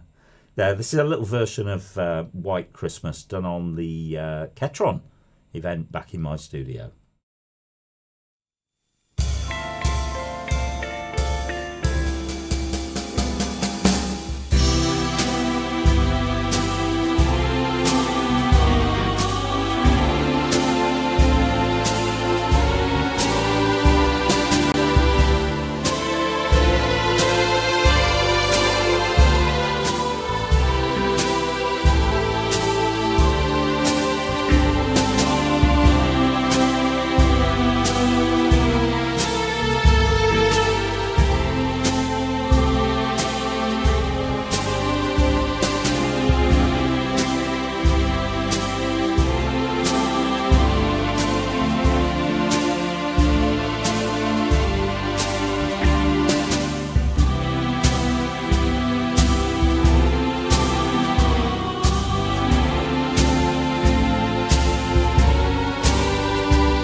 Lovely. There we go. Do you know, I really enjoyed doing that, except, of course, you have to play the song through four times. Yeah. And as much as I like White Christmas, by the fourth time, I was going to do a fifth track, and I thought, no, I've had enough for this year. So. We've had some amazing suggestions for our new show. So I'm just going to read. Dave says, arrangers, not strangers. Yeah. Yeah. Willie Barraclough. Jakey says, keys and cuppers. It's a good one. Yeah, I like that now, one. I must say, he sent me a cracking picture of you earlier in the week. Really? I need to show you in a bit. I was going to put it on Keyboard Live, but I didn't want to embarrass you because it is an old one. Afternoon jam and scones or scones, depending on where you're from. That's from Keith Griffiths. So please keep those coming. So yeah, some of your things in there. Someone's asked do we have a direct feed for the screen, for a camera. Of course, yes, we can use that. Of course, the PA5X, the Ketron, the Genos 2, all have a HDMI out. We tend not to use that for a couple of reasons, really. But the main one being is, particularly when Steve's pointing at things on the screen or touching the screen, you can't see the finger of where he's touching. Yeah. So that is one of the reasons why. If it's a bit out of focus, it's probably because you don't see it. The minute a video goes on, we go mad, don't we? We're running around pulling things out and changing things. So there we go. So right, let's see if this works. So we're going to go to America now. Yeah, I mean that just featured the Ketron, so why not? Yeah, if you it's almost like we've scripted this. Yeah, if you can't afford more than one Ketron, of course you can just do what you did there. Yeah. Maybe that's something we can do on a video. How will you do that? How do you? As long as it's not White Christmas, I'm happy to do it again. Won't be in January, will it? That could be one of our afternoon sessions. So send your names in. So let's see if this works. Is it morning in America now? I don't know. It's morning, yeah. It's early morning in America. How are things going over in America? Please work. Howdy, Paul and Adam, and good day to all of you and to all of our viewers who are watching worldwide. I know it's pretty much morning over there still in the UK, but it's still the wee hours of the morning over here in the United States, as we are 6 hours behind you, roughly 6 hours behind Greenwich Mean Time, I believe. So it's been a very, very cold week here on the East Coast in the United States. We have some snow that is refusing to melt. So I was wondering, how is it weather-wise over there in the United Kingdom? Don't ask. Well, to be quite honest, we've been locked in this building now for hours. So it was raining when we came in. It might be AJ's snow has melted here because there was that much water coming up the motorway last night. But, it's the weather, AJ, is pretty awful, certainly in the UK. Are we going to have a white Christmas? It's pretty doubtful. I doubt it. It might just rain a bit more than it normally does. Yeah. But I think we should ask AJ a question. And something that I got asked this week was about editing on a Ketron, of course, editing MIDI files. Yeah. A lot of people use MIDI files. They'll change the voices. They'll change the sounds. And it was mainly on Ketron products. Firstly, can you do that? And how you do that? Is that possible you can do that, AJ? Yes, thanks for that question, Adam. This has been a question that has been asked from many of our Ketron customers. And to answer this question in great details, we actually are going to use two machines. I'm going to start off with the Ketron SD90, and I'll explain a little bit later on why I'm doing this. So I'm going to answer this question by using the Ketron SD90, and then I'm going to switch over to the Event X as well, again, with regards to that response. So how do you regulate, or how do you change volumes and sounds, and pretty much how do you manipulate a MIDI file? So I'm going to pick a song here that is known to all of you, and I think the artist actually does come from the UK, right? So that we can all be on the same page. And then I will try to answer that question and maybe chip in a little bit more as well too. So to start off, I'm going to go into my player one over here. Now this SD90 is a fully loaded Ketron SD90. And why am I saying that? Because it comes with a lot of content, especially when it comes to karaoke and MIDI files. This machine actually also contains the entire Tune 1000 library and also the Keytron library as well. That's why I chose this to work with for now. But you'll also understand this as I go along. So I'm going to go in here. I'm going to go into a folder called MIDI song files. Okay, and I can press enter. And as you can see, it has all of these great songs, all organized according to either the artist's name or the genre of music as well. So for the sake of this demonstration, however, we're going to go to the UK to Elton John. Okay, so I'm going to press enter over there. I can also just touch it, right? I can also just get to the folder and touch it on the screen. And now it displays all of these songs that we have in this SD90. For the sake of this demonstration, I'm going to scroll down and I'm going to go to this song here called Nikita, right? So how do you now work with MIDI files? So first of all, you touch the file. You can start it that way. Now, this particular song, as you can see, has lyrics. And so any song that has embedded lyrics, automatically the lyrics button comes on and it starts to display the lyrics, okay? So for the sake of this demonstration, I'm going to turn off the lyrics so we can get into the general screen where we can now start to work with the file. So this is how it sounds like as it's playing. Now remember, it's the player one, so I can control that volume with the player one slider over here. So the SD90 has two players, player one and player two. You can play two MIDI or audio and audio files simultaneously, as well, and act like a DJ. That's a different demonstration for a different day. So while the song is playing, or if it's not, I can pause it in, okay?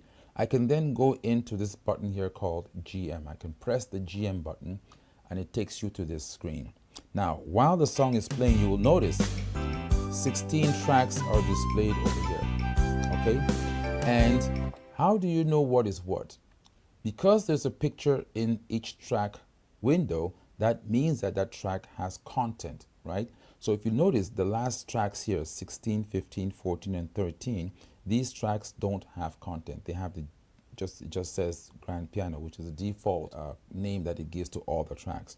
Now the other tracks all have, for example, track 1 is electric piano 2, track 2 is your fingered bass, track 3 is your crystal pad sound, and track 4 is your flute, the lead sound of this particular song you're listening to. So let's play a little bit.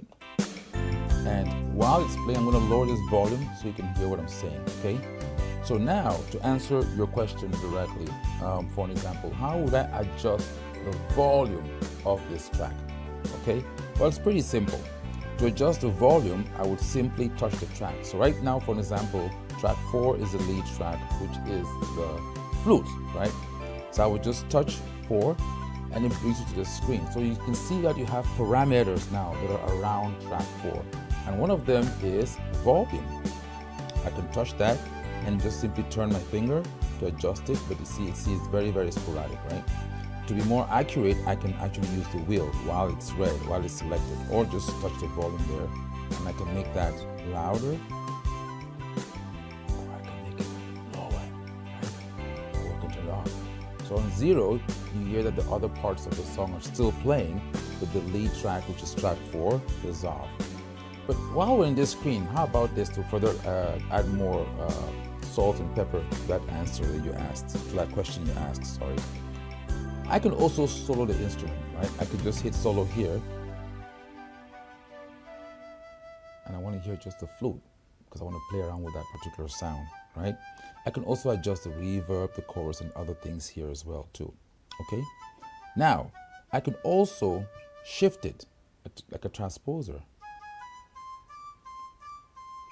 Bring everything back in. Or take it down. Okay, bring it back to normal. Most interestingly though, from this screen, I can change that voice. So let's say I don't like the flute and I wanted a sax, right? I would simply touch the flute and I can go in and say, well, I can now go to my sax category here and I can pick soprano sax. or I can say, let's get interesting, get in here, and pick a synth sound. Again, you see it sounds like it's a little bit low. Here's my master volume for my player 1. Okay, you look at it this way, like a mixer. Hit exit, and I'm back to this. You see that the image has changed because now we have a different lead voice, correct? Again, touch the volume, adjust it. Okay? Now, this is everything that has to do with the 16 individual tracks, right? Tracks 1 through 16. But remember that I told you before that you are actually in the MIDI file editor, GM, right now. So, which also means that I can also do what? Edit the drums, right? So how would I do that? Simple. Go into the drum set right here. I can of course add some stuff manually and add to that.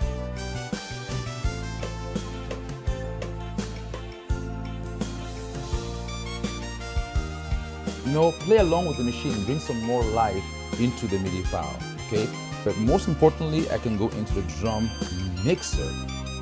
So in this case, for an example, let's say the snare is too loud. I can then touch the volume of the snare, bring the snare down. Now for me personally, I don't like reverb in my kick drums. I'm going to take out the reverb from there, and most of these other hardcore instruments, I don't want to have reverb on there. Hi-hat, yes, I want some reverb, okay? Cymbals, yes. Tom and percussion, very, very little reverb over there. And this is how you just adjust everything on the fly, okay? Now remember, I'm doing this while the MIDI file is playing, or I can pause the MIDI file.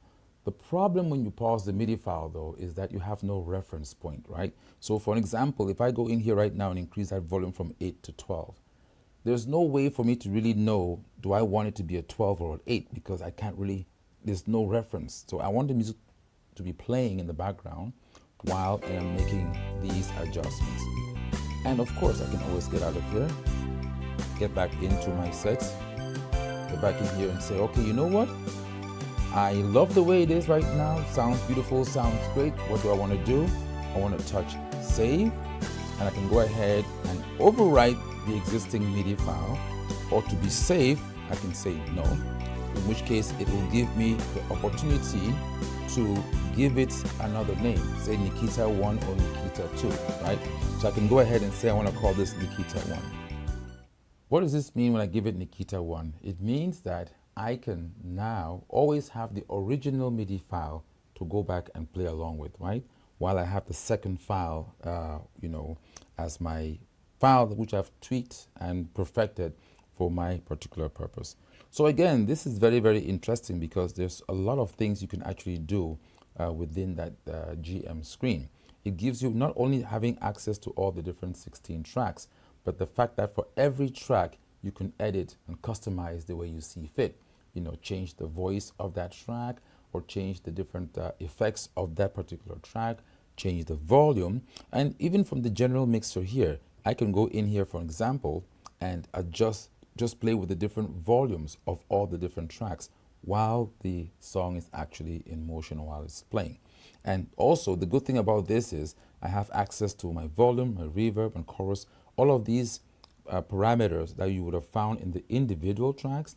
I have access to go in here on this one screen and just, for an example, adjust the reverb of track number 2, right? Or I want to adjust the chorus of track number 3. Or if I want to adjust the volume of track number 8. So this screen allows me to really pretty much, you know, work with a mixer, with everything at my fingertips, versus having to go into the individual tracks, like let's say this one, and then have to do volume, reverb, chorus, and pan, okay? Unless you specifically want to just deal with an individual tracks, that's when you go in and do it this way. Otherwise, the fastest way is to go into the mixer that displays all the tracks, and then of course you can see also with the view meters what each track is doing. So if I go back to the song and play that again, turn out the lyrics, go to my GM, and then go to my GM mixer. Again, see the view meters show me what each track is doing. And you still have above each track the name of the track. You're missing the picture, of course. But you have the names of the tracks so you can tell what instrument is on what track. And I can still go in there, for example, and touch this one and adjust whatever parameter I'm on right now, which is yellow, which is volume. So if I touch this track, I can adjust its volume. Of course, that's one of the empty tracks, right? So that is how you pretty much go into the editor to be able to dive in and see exactly what the MIDI files are doing. Now I got a question for Paul based on what he said in the last episode of Keyboard Live. Paul, what do you think? I mean, you've had a lot of time right now to play around with the Keytron, especially the event series. And while you answer this question, take your time and answer this question, I'm going to switch over to the Event X and continue this demonstration. But what would you say is one of the best features that you have found on the Keytron event? Paul, this question is for you. What do you think? What is one of the best features that you have found on the Keytron event series? Yeah, it is a great question, but it actually is a very easy one for me to answer. Take your time, because he's got to change his studio. Oh, right. That's great. No, it is a great question. But as I was just about to say, it's a very easy one for me to answer. The thing that appealed to me more than anything from the word go is those fantastic audio tracks in the styles. What I want to know is audio on the Ketrons limited to the style part, or can we use audio in a different way? It's a great question. I don't know if he's going to be ready though. So, I somehow think he is. Actually, no. I've had a question. Actually, Right. just before we get to that, I've had a question from on the chat saying which would be better to accompany a PA5X, an EVM or an SD90. So the SD90 is still current. Its bigger brother, of course, is the Event X, which I think is what AJ is now switching over to, that you'll see in a minute. So it's the same form factor. If you like physical buttons, if you like sliders, then absolutely, because it is a similar price to the EVM, but the EVM is the more current instrument. AJ's ready. Is he ready? Yeah, right. he's So what ready. was your question again for AJ? No, he was asking what is my standout feature on the Ketron, and it has to be those audio styles, because there is nothing else like it. No.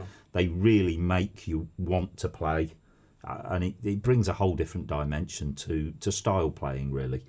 But my question back to AJ is the audio element restricted to styles? Here we go.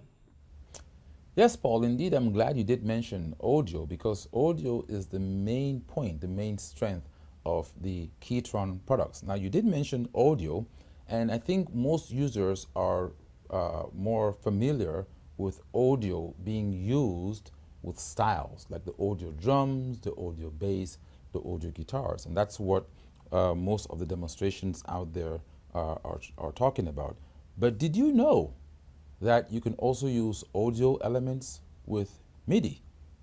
And this takes me back to the first part I said before, earlier on, why I chose to use the SD90 in the first part of the video. And here I'm going to use the Event X in the second part of the presentation. So if you are just focusing on playback, like let's say you want to buy a module, because Keytron is one of the few, if not the only company now that actually produces modules, let alone arranger modules, right? Back in the day, you had other manufacturers all producing keyboards and modules. Keytron right now, I think, is the only manufacturer that produces module variants of their arranger keyboards. But if your focus is to use backing tracks, and that's why I wanted to compare, back and forth, then you can live with the SD90, because you're going to get similar sonic results in terms of the GM sound banks and what have you.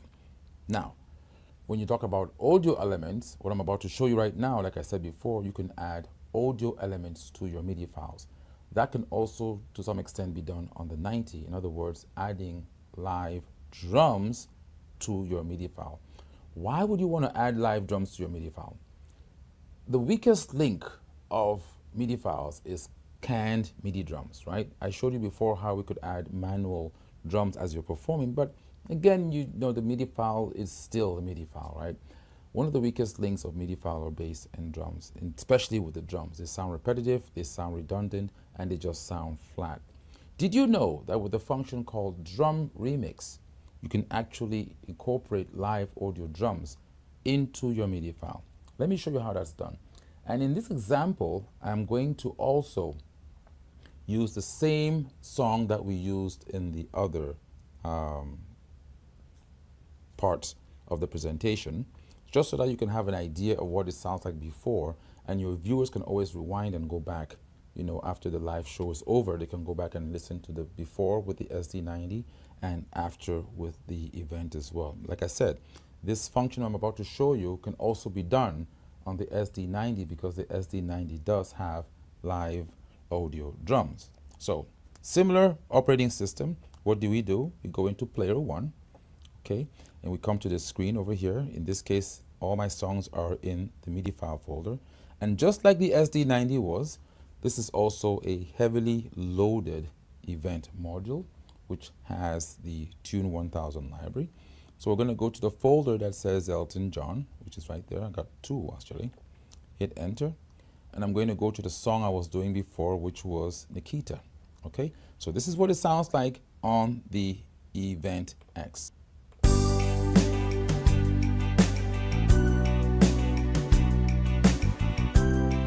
Again, player 1 volume, adjust player 1, player 2 volume, adjust player 2. Right now we don't care about lyrics. We want to go ahead and take out the lyrics so we can see the full screen. Okay, now you see on the bottom here, there's a button. Where's my pause? Drum Restyle. So what this does is it allows you to select a style, right? So rather than performing the entire style, just the drum element of that style can now be incorporated into your MIDI file. So you've heard how the MIDI file or the MIDI drums sound like this.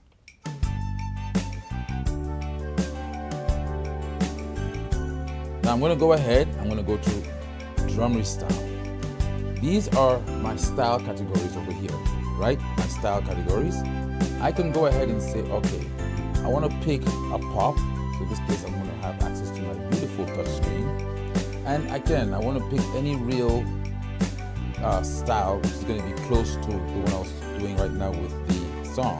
Let's try this over here.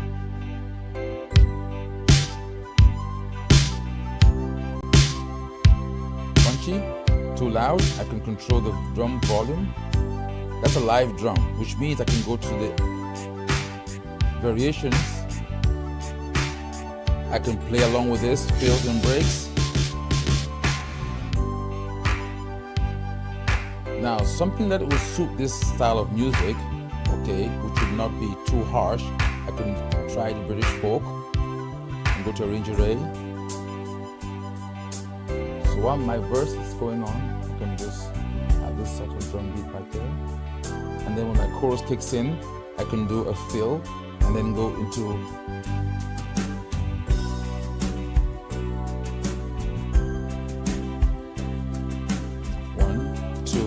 fill and D. Again, if the drums are too loud, I can adjust the drum volume independently right here. And remember the GM screen where we had the mixer right there. That's the GM button. Okay, so once I finish with this, I love this style. I want to go back. I can exit from here now. So remember, now I am using the live drum from this style. The MIDI file is still playing, so I can have a reference point to work with, right? Now you notice on the event, the screen is a little bit different. The GUI, the display, the interface looks much more presentable, looks beautiful, right? A lot easier to use using functions here, as opposed to on the SD90. So those functions are still there. That's the point. So on the event, I want to change that bass, for example. I want to change that, I want to solo it, increase the volume, for example. I just touch it here, so it's a little bit different here. And I can adjust that volume. The bass, louder, or bring it down lower. Okay, I want to change the reverb of that bass. I can adjust it right here, for example. the flute sound, which is my lead voice. I can touch that flute and I can take the volume up.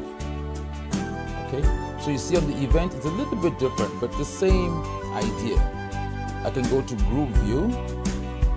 Now this is new on the event, okay, where I have groups, for example, lead voice, piano, guitar, string, orchestration, and my drum, which, by the way, the volume right there is displayed on the screen, or I can of course adjust that in real time. So this allows you to control multiple tracks, okay? So my lead voice, which is on channel 4, I can control that lead flute right there, or the other backing, piano and guitar, and then orchestra, which is my strings. Okay, so that's what that group does. Again, I can solo. I can go in there and want to solo, let's say just the bass.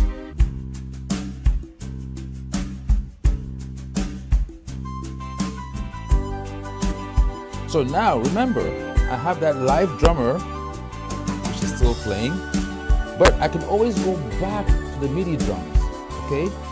Because sometimes there are parts of the MIDI drum that maybe have like a particular feeling or a particular drum roll, which is not going to be found in the live drum. So I can toggle back and forth from here. If I turn this off, this is the MIDI drum. Of course, I want to add more power to that. So I can use the key stop to bring in and out those live drums, right?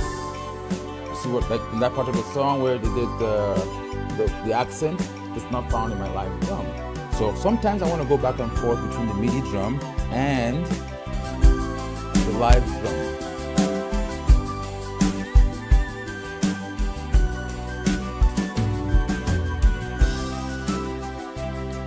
And the 1, 2, and I want to end with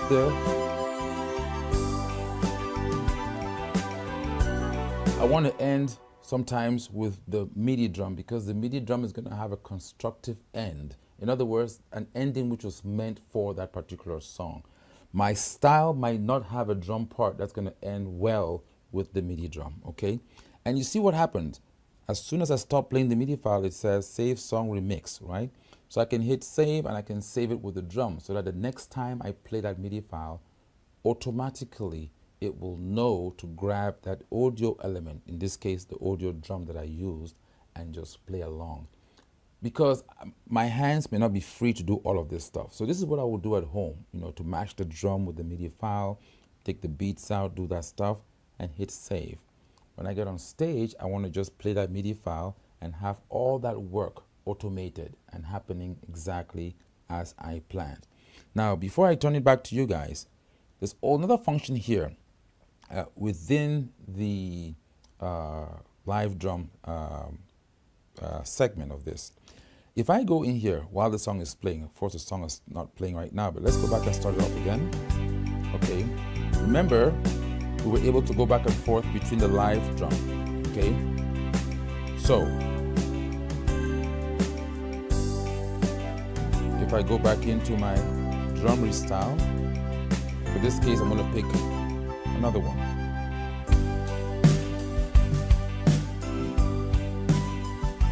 Go back to variation name.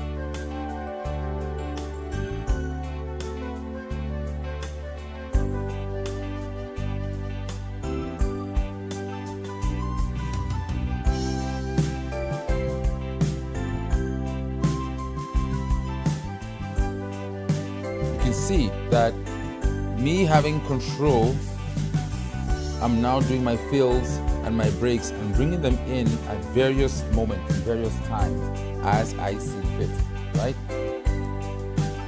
Now, watch this.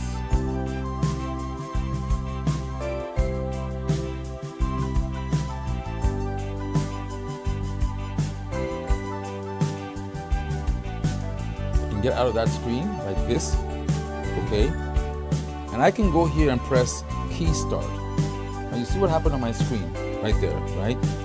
There's a small drum restyle screen that I have right now, and this allows me to set the start and end points where I want the live drummer to come in at. So why am I saying this? Because there might be a moment, for example, where you're playing the entire MIDI file, but I want the live drum to start at, let's say, measure 14 and end at measure 20 or measure 30, for example. And this is where, no, I don't want to say it right now, but this is where I would do that. While the song is playing, I would hit key start, and then I'll go into that screen and say, listen, I want the live drum to start here and to end here. And I can save all of that, right? Save all of that as the old MIDI file or as an existing MIDI file. So what do you guys think about that? I mean, this has been a lot to chew, but this is one of those neat features, I think, that have not been discussed so far, being able to enhance a MIDI file to the point where it doesn't just sound like a MIDI file. What do you guys think about that? There we go. Really interesting. That, yeah, it really is interesting. Now, I've got a couple of questions for AJ that I'll ask him in a minute, because we'll let AJ do what he's doing for his final section. But a couple of questions in the chat there about the EVM, so I just thought, why not? We can show you the EVM. So I'm going to go to, what am I going to go to? This one. I don't know if, there we go. So there is the EVM. So you can see it is literally very, very basic. You've got a power slot, headphones, input jack for a microphone input for a guitar, and then of course a volume. And then on the back, you can see we've got things like sustain pedal, we've got a volume input, the Ketron dedicated foot switch if you wanted to buy that. We've got our MIDIs. This is your outputs that Paul was mentioning before. We've got 2 USB sockets and a third to host. HDMI input to go to a touchscreen monitor, an SD card input, an Ethernet cable if you wanted to connect it directly into your internet, and then your switches that determines whether or not you're using a touchscreen monitor or of course using a dedicated iPad. So there we go. But yes, it has a headphone socket directly on the front panel. So depending on how long your MIDI lead is, you don't even need to be next to the keyboard. No. But to answer your question, if you wanted to just mess about and edit some stuff on your knee while the missus watches TV, yes, you could in theory do that. So yeah, just get the ping, we're ready. So AJ, we've talked about styles, we've talked about MIDI files. For our customers at home, my first question is, what's the difference? Of course, we know that. But my question is, what is the difference between a style and a MIDI file? And notice that you've been using the SD19, of course, the Event X. We haven't done anything yet for AJ's top tips section that we said we were going to do. So have you got anything that you can share for the top tips, the AJ's Did You Know section? So over to you, AJ. So in this last example, and this actually will fit into our usual segment that we do, Did You Know? Right, the Did You Know segment. I'm going to use a MIDI guitar to control the keyboard, and this is just to show you differences between playing with a style and playing with a MIDI file, right, for the most part. And it also brings out the true energy that's behind the event series.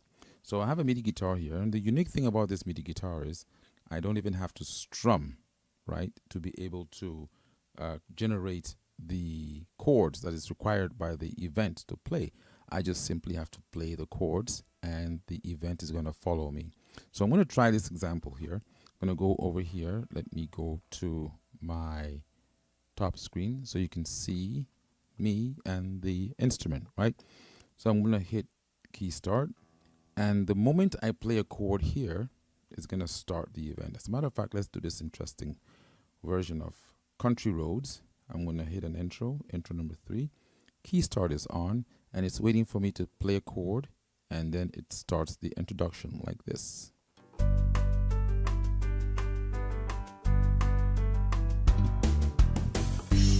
Almost heaven, West Virginia, Blue Ridge Mountain, Shenandoah River. Life is all there, older than the trees, younger than the mountain, growing like a breeze. Country roads, take me home to the place I belong. West Virginia, mountain mama, take me home. Country road. Now, if you notice, I can actually accent that, right, when I'm playing with the live guitar. Now, one of the good things about playing the guitar, now the guitar has two things going for it. It has the audio cable coming out into my Event X. So my Event X has multiple purposes. It actually is acting now like a mixer. I can go in and control the volume of the guitar by simply going in here, microphone setup, and then I go into my Voicetron. And right here, microphone number 2 is what controls my guitar. I can adjust the volume of the guitar, make it louder, make it lower. I can also add reverb to that. Okay, this is the raw guitar.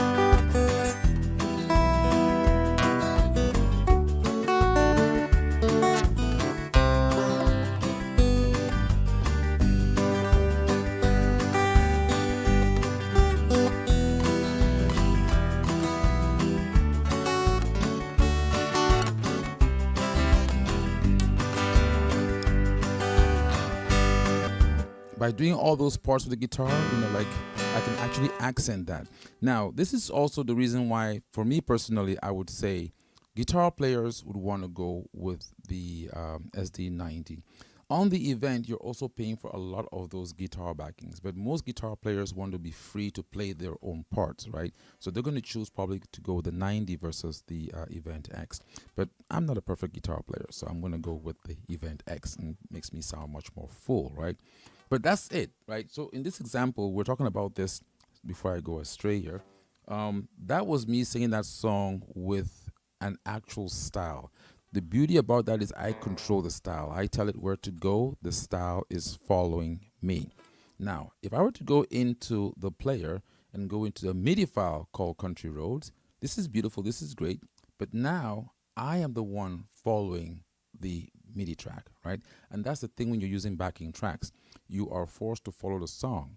So you're not as free as you are with the style. But it does come with its advantages, because then I'm pretty much free to do what I want to do. I can do my own solo parts, for an example, and just let the song be. So in this case, I'm going to, listen to this. Of course, I got my lyrics if I want to. Almost heaven, West Virginia, Blue Ridge Mountain, Shenandoah River. Life is older than the tree, younger than the mountain, blowing like a breeze. Country road, take me home to the place I belong. West Virginia, mountain mama, take me home.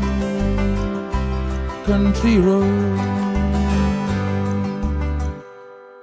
Now you can tell, I can see people moving in their seats already, right? It's the actual song, right? It's the actual song, the actual tune with the MIDI file. And again, I can just accent and add my own parts there, nothing major. Or I can just be acoustic and just play along with it. Now, one of the good things about going the acoustic route, though, and singing this song or with a style is I also have the capability to add vocal harmony. Vocal harmony. I shall turn back to you guys. Paul and Adam, what do you guys think about that? Again, this is just to show you briefly what you can do and what you cannot do to some extent when you are inspired to perform with the Keytron products, be that the Event X or be that the SD90. So what do you guys think? Here we go. Thanks, AJ, once again. I really enjoyed that. Yeah, that's great. So thanks once again, AJ, for your top tips section. And we'll see AJ again next month. Yeah. But I guess we move on now to my favourite section of the show, and I know it's Paul's as well. It wouldn't be a show without him. No, it wouldn't. No, wouldn't be a show without him. We move over to our very popular section. I'm going to do a very professional passover of the baton to Tom to show us what products is Paul going to buy this month. Yeah, it's lovely to always to welcome Tom here, or for him to welcome us here. Again, it's my place. Yes, I know. I'm getting the hang of that now. Yes. Getting the hang of that. Look, Tom's going to appear a couple of times with us on this video. This is the first one. We had great success and actually great response from those of you who bought the FIO headphones. Yes. As always, Tom was perfectly correct in what he said. They were stunning headphones for the price. We did have one or two people who said, even at the sort of £150 mark, they couldn't quite justify spending that sort of money. So Tom's been away and done his homework and found us a little pair. I have, of FIO headphones. Yes. So these are... Actually, before that, look, as you might see here, no one gave me the memo about the Christmas jumper thing. So there's a bit of red showing. I think you've got one on under there. Well, You edited the trailer, don't I didn't watch it. Go. So, what I've got is a festive robot, because you can't get more festive than an AI-powered robot, because they are going to go and take us all over. And I, for one, welcome our new robot overlords. Let's just put that out there now. That can get in the transcription. There's been a lot of drink around at lunchtime. So, headphones, who wants some? Right. So, this is from FIO. And it's actually they've got a sister brand. So this is called Jade Audio. Is it a brand? Is it a range? No one quite knows. What I can tell you is these are phenomenal. £105 share, save a penny. Yep. And the whole thing with this is it's a planar driver. So like the FT1 that we had, and I'm looking on my shelf to see if it's there, but it isn't because I took it home. Oh no, it is. Another one. I've got a big rack here that you can't see. I'm not just like got people holding these for me. But it's so this is an open back headphone, same as the FT1 Pro. It's not quite got the detail of this. This is still a better headphone, and it's an exceptionally, really lovely, neutral headphone. Yep. The best thing about this is it's tonally, it's fairly similar to that. Okay. Perhaps that has a little bit more detail, but the balance that you get with this is shockingly similar. And that's really what happens with headphones. Once we've got this sort of tonal balance that's a good match for most people, and both of these sit in that exact same sort of boundary, shall we say. Yep. And they're both planar. If we went back 5-10 years ago, this type of headphone will probably set you back over £1,000, quite frankly. That is how much things have changed in the past 10 years. Now, you've got some classic models, you've got Sennheisers, you've got Bayers that are still that were about then. This is how much we've now progressed, in that just over £100 gets you something just lovely, genuinely lovely. You can adjust the headband. It's got a little bit more. Actually, it's got a little bit more padding than the FT1, albeit without the Genius strap. But this has just blown my head on what you get. You get a bag with it. You get a. In fact, you get both cables. I didn't think they were actually going to ship both cables. That's just. Pretty stunning. I think there's a balance one in there as well. Not that you're going to need that. You're just going to need the standard 1/4-inch cable, which is that one that comes in the box. So they are just wired headphones? These are wired headphones. Yep. So everything that I'm going to pretty much recommend to you is going to be a wired headphone. Yep. You just plumb this in. Again, they're fairly easy to drive. Yep. So you can power this off anything but PA5X, the Ketron, the Genos, all of which will give you a good result to this. Yeah. it's got the same sort of neutral bass that the others are, but if you were finding it just a little bit too much to justify, Yeah, I mean, I've had a comment from a few quid. people that they only use them for a very limited amount of time, and then to shell out 150, 170, 180 pounds, they couldn't justify it. I don't think they were saying they couldn't afford it. It was how much they're actually using the headphones. So there's also another lovely thing that you can get that FIO make, and that's a thing called the KA11 dongle. Now, you might have seen the little Apple dongle that you have, that where to plug some headphones into your iPhone, you've got like a USB-C connector on one end, yes, and you plug headphones in. Yep. The problem with that is it doesn't have very much power. In fact, the one that's sold in Europe has 7.5 milliwatts at 32 ohms. FIO make their own little dongle. So if you think, oh, okay, we're looking to justify one of these slightly better headphones, FIO make a dongle that's got over 200 milliwatts of power. Right. Okay. So it can drive these properly to a good volume. And the best thing is £29. Yep. So if you're thinking, okay, I can't justify it just for the keyboard, no problem. Grab one of these dongles. Yep. You can then plug it into your computer, plug it into your phone. It's just a really easy way in to give yourself a little bit more flexibility. Yeah.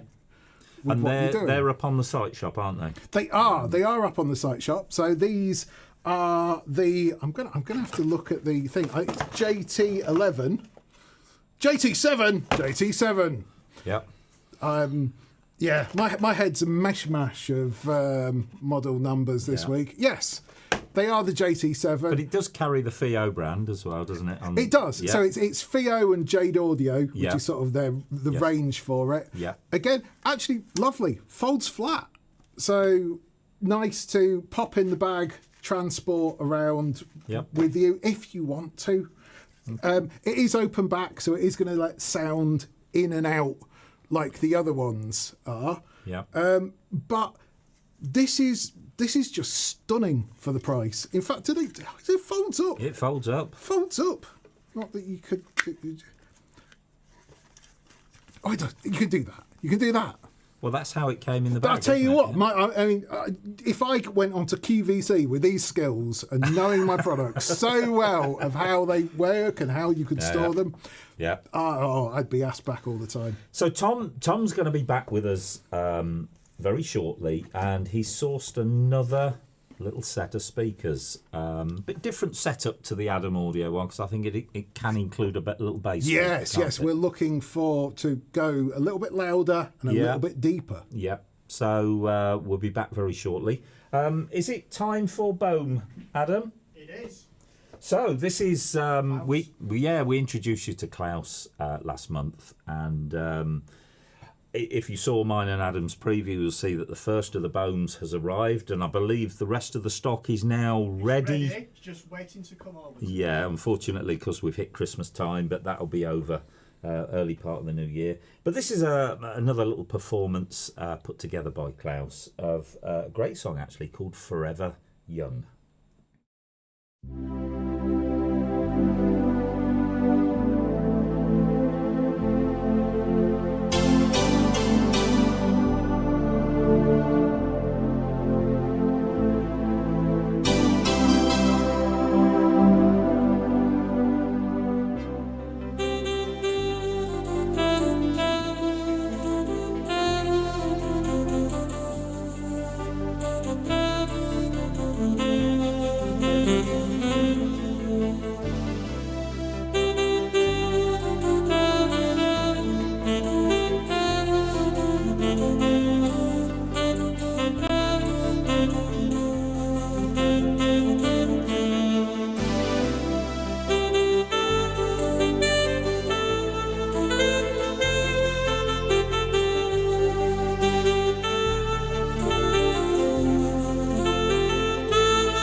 Amazing.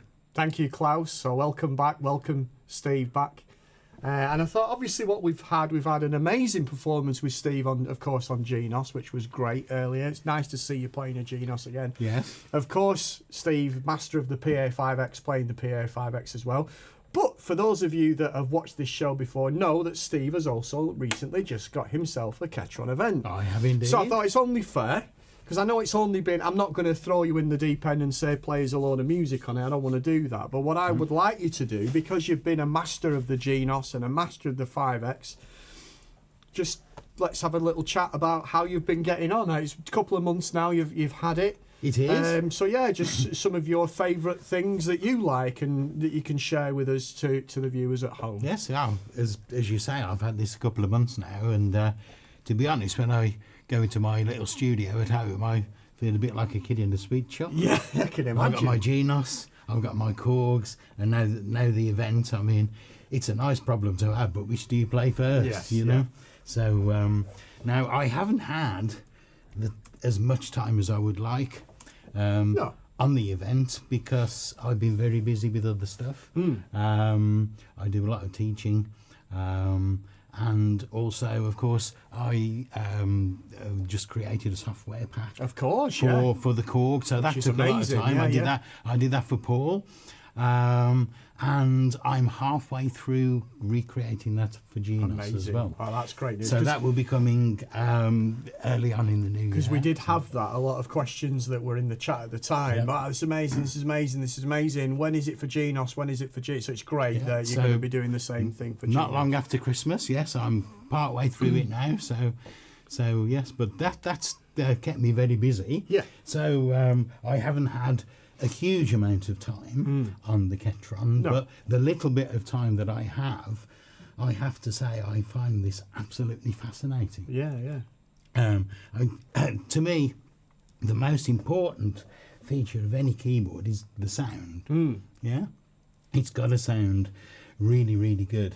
And one of the most important sounds for me is the piano sound. Okay. Yeah, and of course we're a bit spoilt with Genos. We've got the CFX Grands, amazing sound. on the 5X. You're spoiled for choice on that. You've got the Bosendorfer, you've got the Steinway, the Fazioli as well. The Now, Fazioli, of course, yes, the Italian one as well. Yeah, fantastic stuff. So I was very interested to get to grips with the piano on here, and I have to say it's absolutely fantastic. Good. So I mean, brilliant piano. Keeping the Christmas theme going, loving Of it. course. Oh, I love it.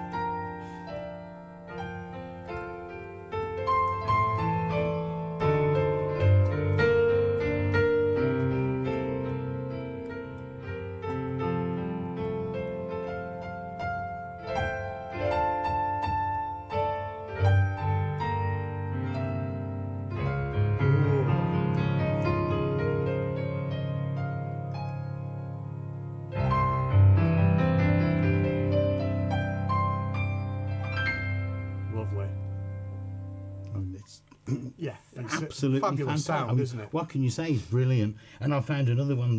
The other, because again, the electric piano is a really lovely sound on a lot of keyboards, but the one on here.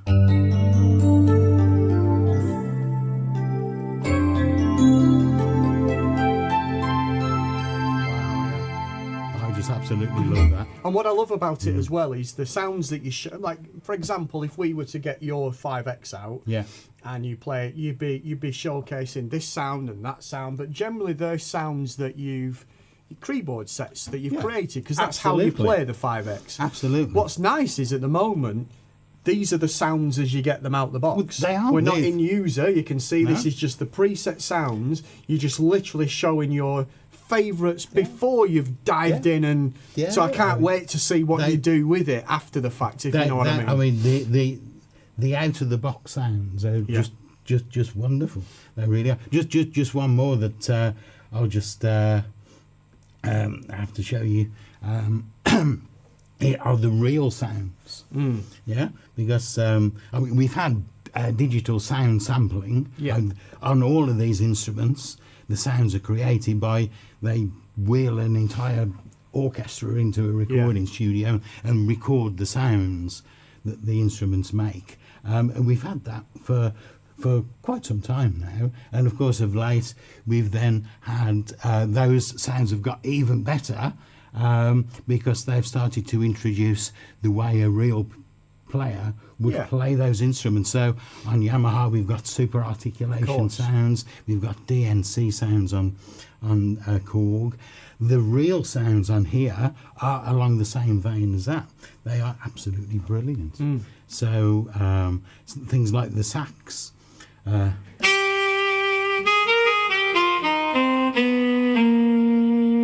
sound dies away as it would with a real sax player, because a sax player can't blow for that long, the saxophone for long, otherwise he'll turn blue and fall over. You know, so it's impossible. So the real sounds on here have really got to grips with the way a real instrument plays. Yeah, I mean, it's a phenomenal sound, and obviously, we've spoken a lot about EVM today. We've spoken, AJ, of course, spoke about Event X today. So, and obviously, we're on the keyboard now, all part of the same family, are all the same. So, all these sounds that you're hearing Steve play now are all in an EVM, for example. Absolutely. So, you could add this to your Genos, you could add this to your PA5X, to whatever instrument that you've got at home. Absolutely. So the out of the box sounds are wonderful. So I've been very impressed with that. Now the other thing is flexibility. Okay. Yamaha and Korg follow a tried and tested method whereby you have 3 sounds for the upper keyboard, 1 sound for the lower keyboard, which you can have over the style, which is great. Yeah. Nothing wrong with that at all. And we've been very happy with that for years. But this, you can have up to 6 sounds on the right-hand side, and up to 3 sounds in addition to that on the left-hand side. Now, having more than 1 sound on the left, to me, is really useful. In fact, I did a tutorial for Paul some time ago where on the 5X, by changing some of the range of notes, you can actually force it to do 2 sounds in the left hand. But that, of course, is at the expense of sounds in the right. You can then only have 1 sound in the right. On here, you can have 6 in the right and 3 in the left at the same time. It is mind-blowing, isn't it? I mean, I like orchestral music. Okay. So I can't wait to start really delving into that because the combinations, and also big band music. Yes. Yeah. For big band, you need lots of instruments playing. You need trombone sections, sax sections, trumpets, and on here, being able to have like 9 sounds active over the keyboard. And it's not just, they're not just playing in the same area of the keyboard. You can get them to do that if you want. But what's really great is that you can have them in different places on the keyboard. Yeah. You can have them, so some come in depending on how hard you hit the keys. Yeah, that's what I found actually, Steve, with these. It's enormous. The flexibility.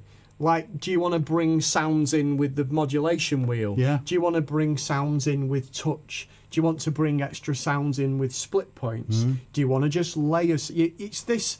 You make the instrument what you want it to be. Absolutely. And I like that. It's almost, you're not forced to play it in the same vein or the same way that you've played for many years. It's saying, well, what do you want to do?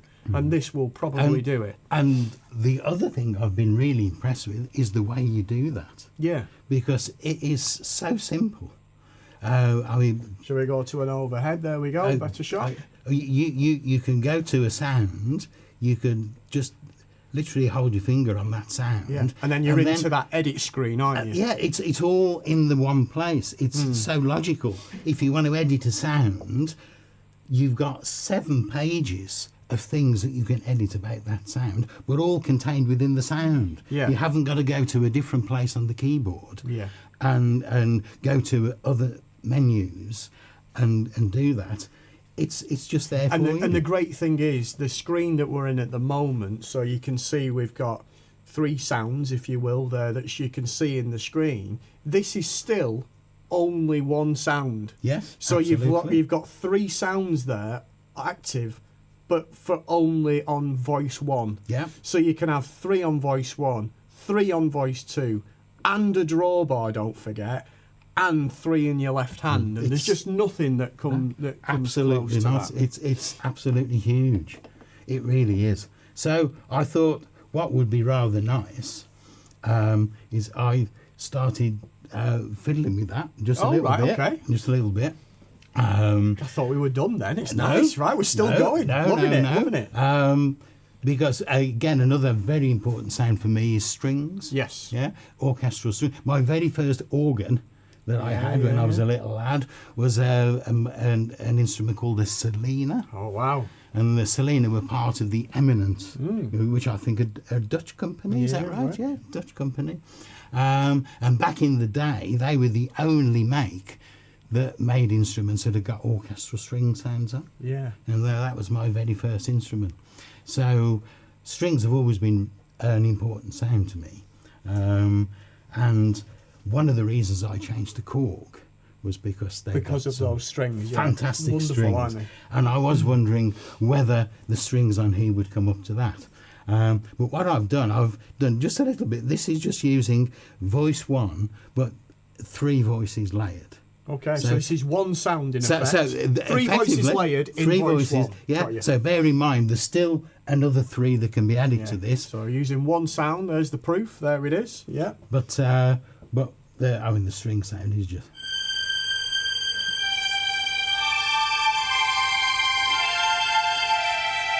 So up the top end of the keyboard, it's absolutely lovely violins, violas and things down.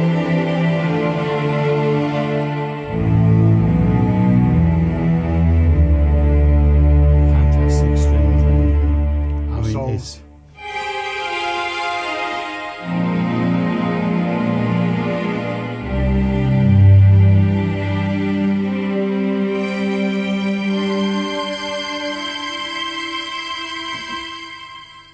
Fantastic. And of course, you then got 3 other sounds that can be added to that. You could add piano to it. You can add French horns to it. You could take that now. You can now, like you say, you can add extra sounds to that, layers to that. And we haven't even spoken about the amazing audio styles and things that you could then bring into that. And that is the last bit that I was going to. There's even more. There is even more. There's even more. Yeah. And I mean, I've had hardly any time on this, and I've found all this really cool stuff already. Okay. But the styles are arguably the best thing. Yeah, about they really this, because once again, this is totally different. Again, we've had digital sampled sounds for many years. The styles on the Yamaha and on the Korg, they use digital sample sounds, but the styles are made by very clever people, clever engineers in studios. And to be honest, I would love to be able to spend the day with one of those people who program these styles, the drums, the bass and all the rest of it, because they do a fabulous job. Yeah, they do. But Ketron have taken things one stage further, which is absolutely amazing. And what they have done, they have not just recorded the sounds, they've recorded the entire band playing the style.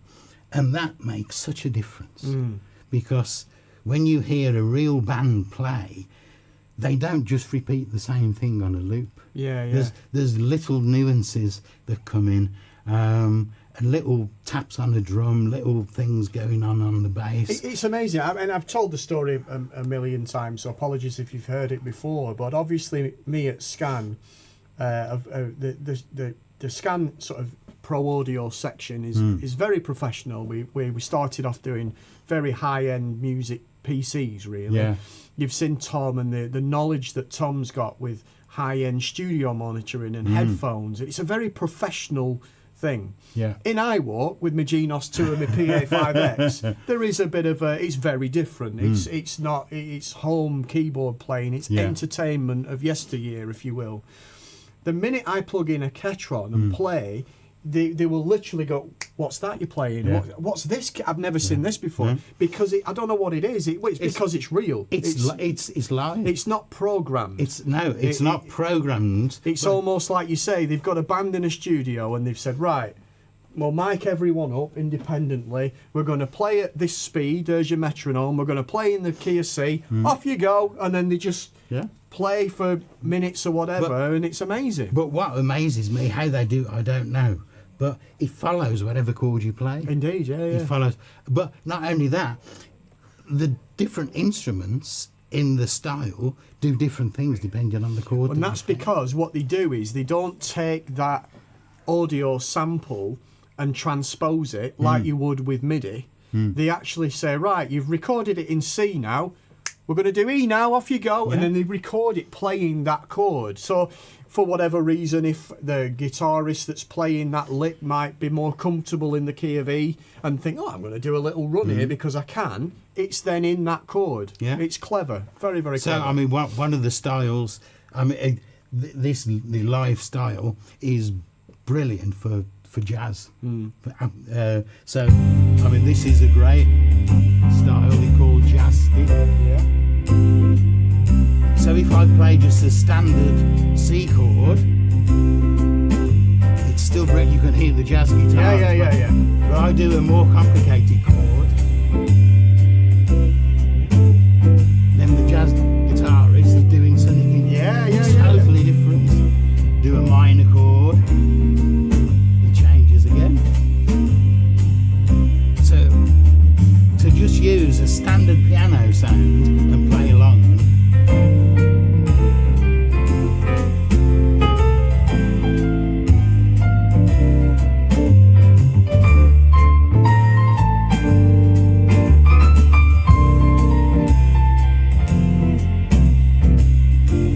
Thing as well, which is really good, you've got 4 variations, A, B, C and D, like we have on Korg and Yamaha, but we've actually got a variation within a variation. You do. So you don't get 4 variations, you get 8. You get 8, yeah. And what's really lovely about these variations, I tend to find on the others that they very quickly change as you go through, and very often I don't get past variation C, because by the time you get to variation D, there's that much going on. Yeah.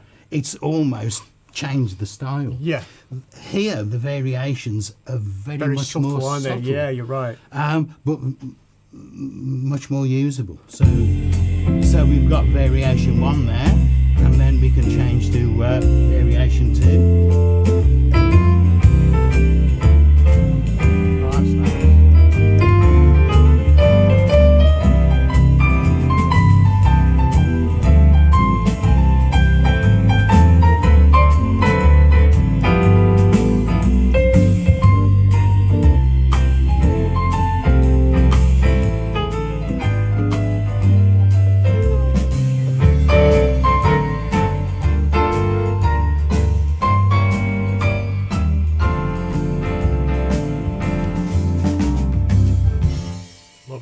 So there we go. No, I like it. And so yes, I'm loving it. And wait till you get into it, and you can, because basically as well, all those parts that you know we've talked about, you know, revoicing MIDI files. AJ's touched on. We've talked about where you go into a style and you take that guitar and change it to a different guitar.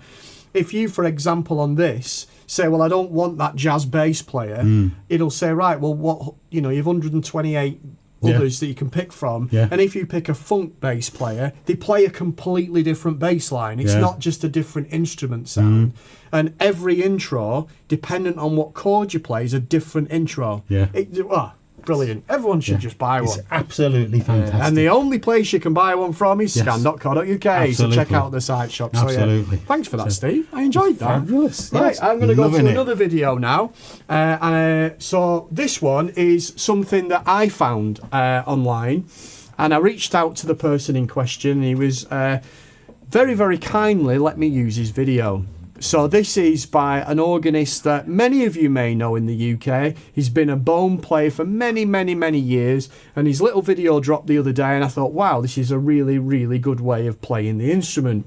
The instrument that he uses is an SE20 which of course is the instrument that we've just received. So I thought, why not share it? And I very kindly reached out to him, and he was more than happy to share with it all today. So the organist in question is, of course, Phil Brown. So you can find him on Facebook, and you can find him, of course, his YouTube channel. Just search for Phil Brown Bohm, and you'll see all his video content there. And obviously, in the future, who knows, he may come up like Steve's done today to perform for you all live. So he's very kindly let me share his video with it, and it's an amazing reproduction, his own version of Carol of the Bells. I hope you enjoy it, and a big thanks to Phil Brown. Hope you enjoy it.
Phil, thank you very much indeed. Yes. Yeah, great.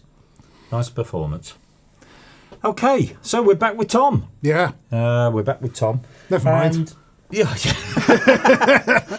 And obviously, last month we featured the Adam audio speakers, which I've already said I think are absolutely phenomenal. We had a few questions saying, what else is out there? What else is available?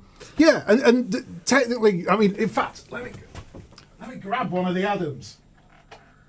You always like planning, don't you? You love He is planning. still with us. He's just disappeared.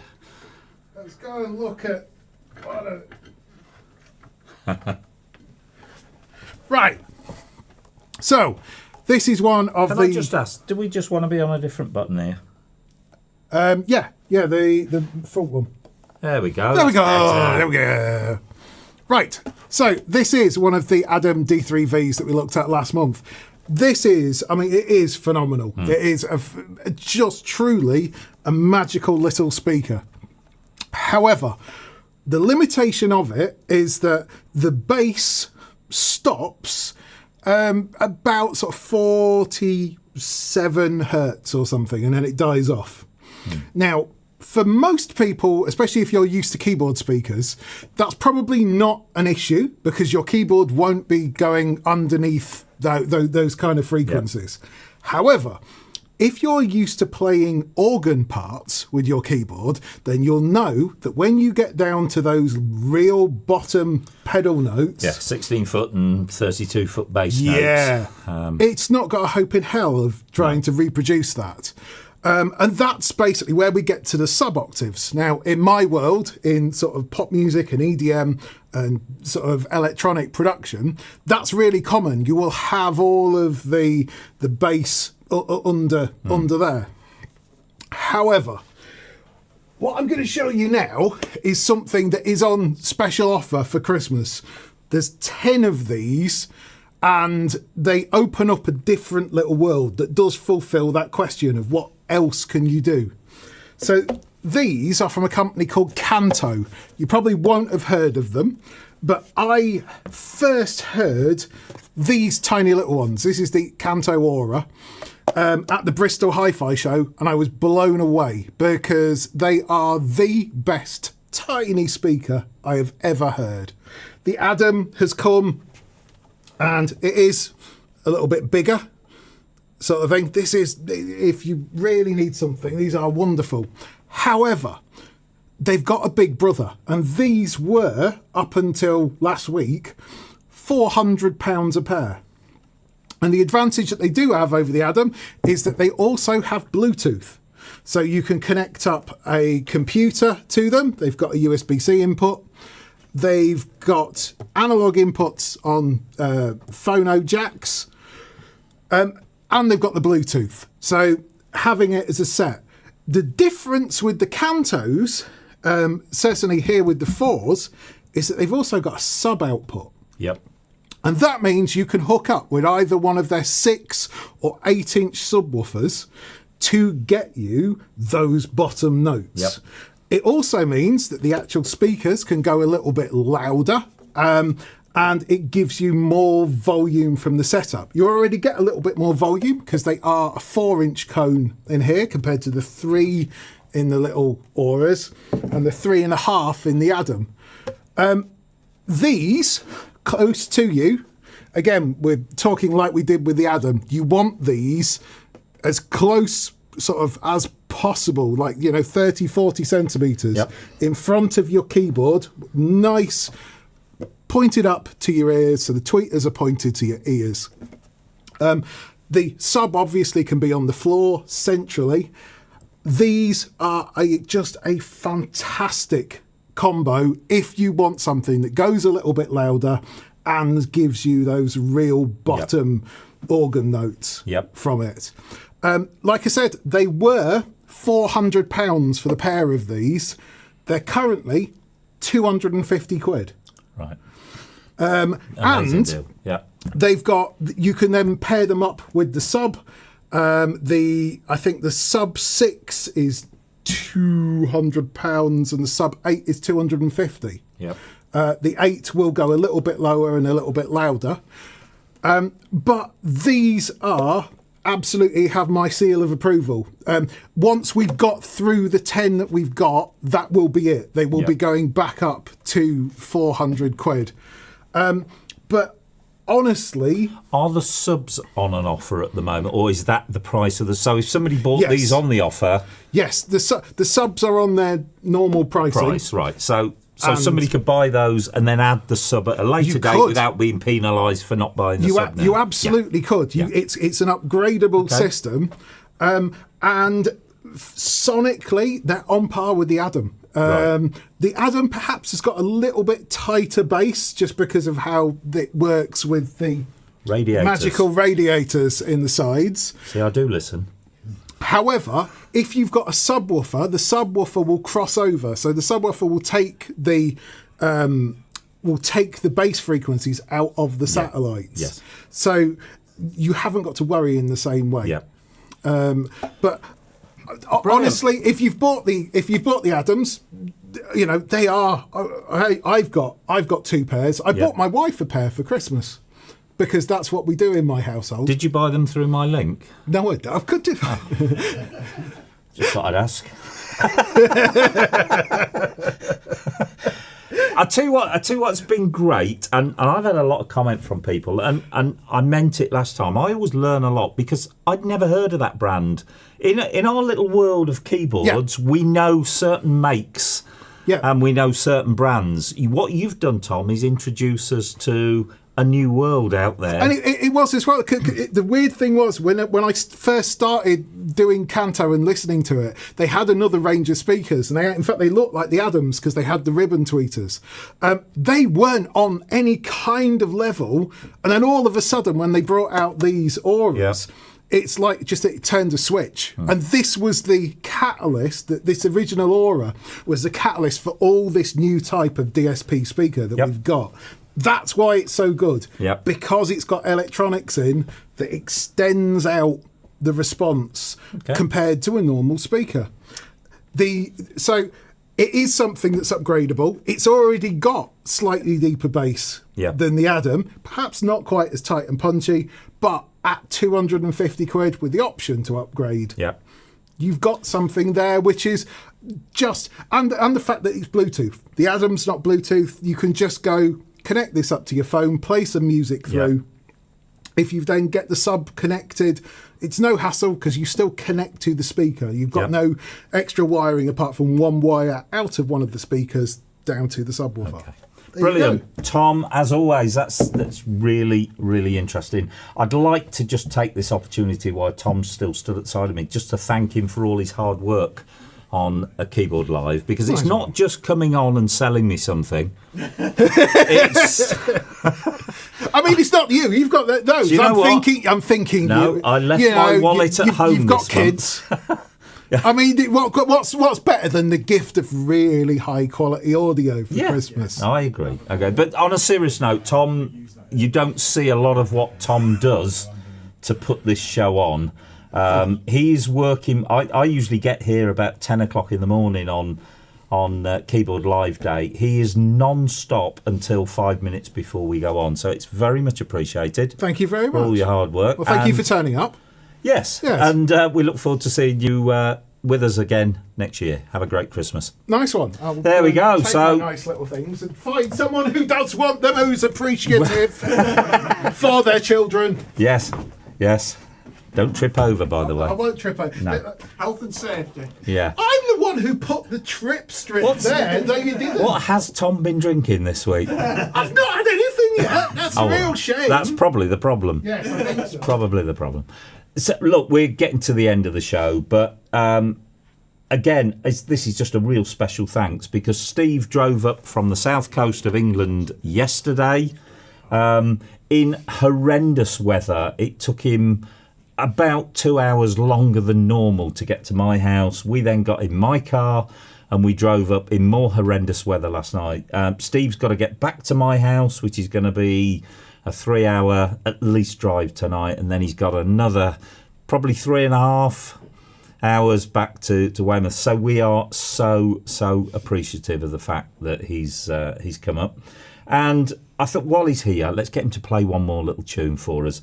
And this seems really appropriate to me because it's a great Chris Rea song, and it's what me and Steve will be doing very, very shortly. And do you want to come in, Steve, and get yourself ready? Little thing called Driving Home for Christmas. Thank you, Paul.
Steve. Thank you. Thank you very much indeed.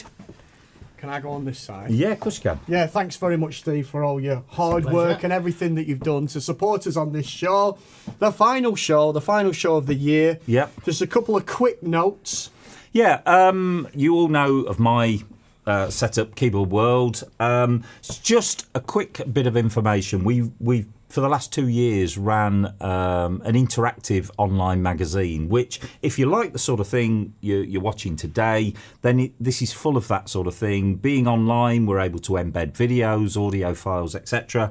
It's been on a subscription model. We are, as of end of January, it's going to be free. Free. So why wouldn't you want Nothing's to take free. a copy of the magazine?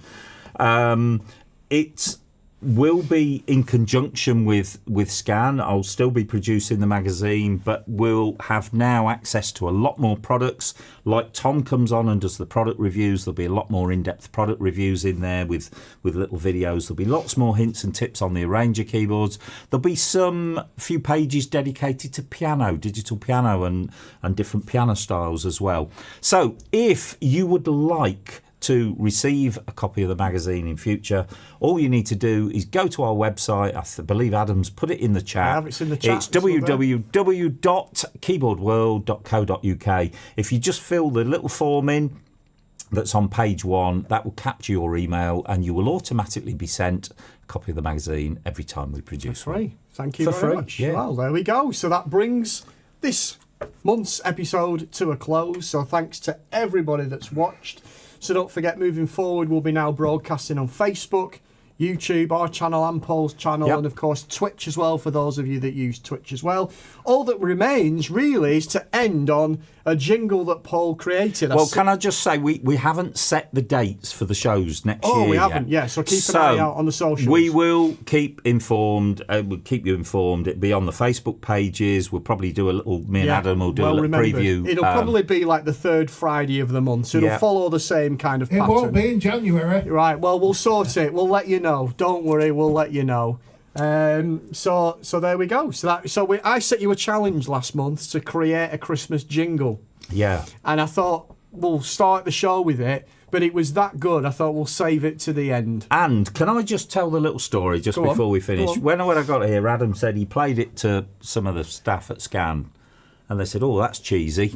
Yeah, they did. But Adam said 10 minutes later, they were all singing it in the office. You're like, "Oh, why have you played us that? I can't stop singing it." And just to say, yes, we use AI, but we don't just use AI to create this, because yes, I think we all know there's programs where you can just ask it to write you a song, and it's good, but we put proper musical input into it. So we write our own lyrics. I then give it a chord structure. So I play a piece on it was on the Korg PA5X, just record it as an audio file. So it captures the chord structure that I want. Then we put it into the AI and we give it proper descriptions of what we got, and you still get a cheesy song. Yeah, it's proper got. I went to very fortunate enough a couple of years ago to go to Disney World in Florida, and it's that style. Imagine you're in a queue in Disney World with the little ones or whatever. It's that style. It's great. So I hope you enjoy it. So from all of us, yes, we'd like to wish you, if you celebrate Christmas, a very, very happy Christmas. If you don't celebrate Christmas, then just relax, enjoy yourselves over the holidays. Have a great new year, stay healthy, and we look forward to seeing you sometime when Tom can accommodate us in January. We will be back in the new year. And I'm on a boat, mate. He's on a boat. Oh, it's all right for some. Yeah, you see, some of us can afford cruises and some of us have to stay here and do Keyboard Live. At least my wallet will be safe in January, so that's good, because Tom will be on a boat. And don't forget, me and Adam, starting January, watch out again on the socials and watch out on YouTube. We'll be having our little get-together, whatever it's going to be called. Yeah, that will be that. We had a good one from Enrico. Enrico from Orla, for those of you that are eagle-eyed and remember a couple of episodes ago, he messaged Paul. He didn't put it in the chat, though. I should have done. Yeah. But it was, what was it? He said, if you're going to inform all, he said, call it informal. I like that. As in informal. Yeah. And I thought that was very clever play well on done, words. Enrico. Yeah. You might have won that. You might have won yourself a All the T-shirts. I still like coffee morning, but there you go. So yeah, thank you everybody, and wish you all a very Merry Christmas and a very Happy New Year. Here comes the jingle. Yeah, bye for now. See you next year.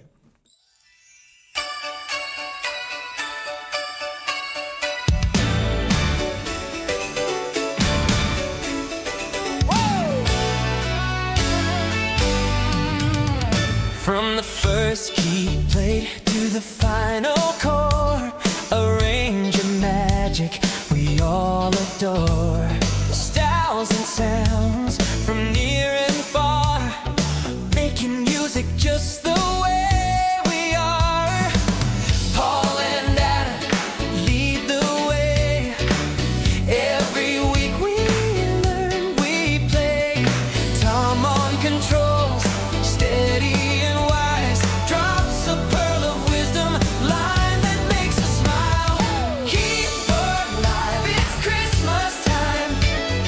Keys and friends all aligned. From my studio to your home, alright. We wish you joy, we wish you life. Merry Christmas, one is must, one and all. Thanks for being part of it, part of it all. We'll be back next year anew, so next year's music starts with you. Registrations, rhythm sounds, sharing knowledge all around. From first beginners to pros who know, there's always something more to show. A tip, a trick, a thoughtful line. Tom's wisdom lands right on time. Learning together, that's the key. A global keyboard family. Keyboard live, it's Christmas time. Arrange your hearts in perfect time. Thank you for watching, thank you for cheer, for every moment throughout the year. Merry Christmas, joy and cheer, and a healthy, happy new year. We'll be back bigger, better, right, more music waiting just out of sight. Frohe Nachten, Feliz Navidad, Joyeux Noël, Buon Natale.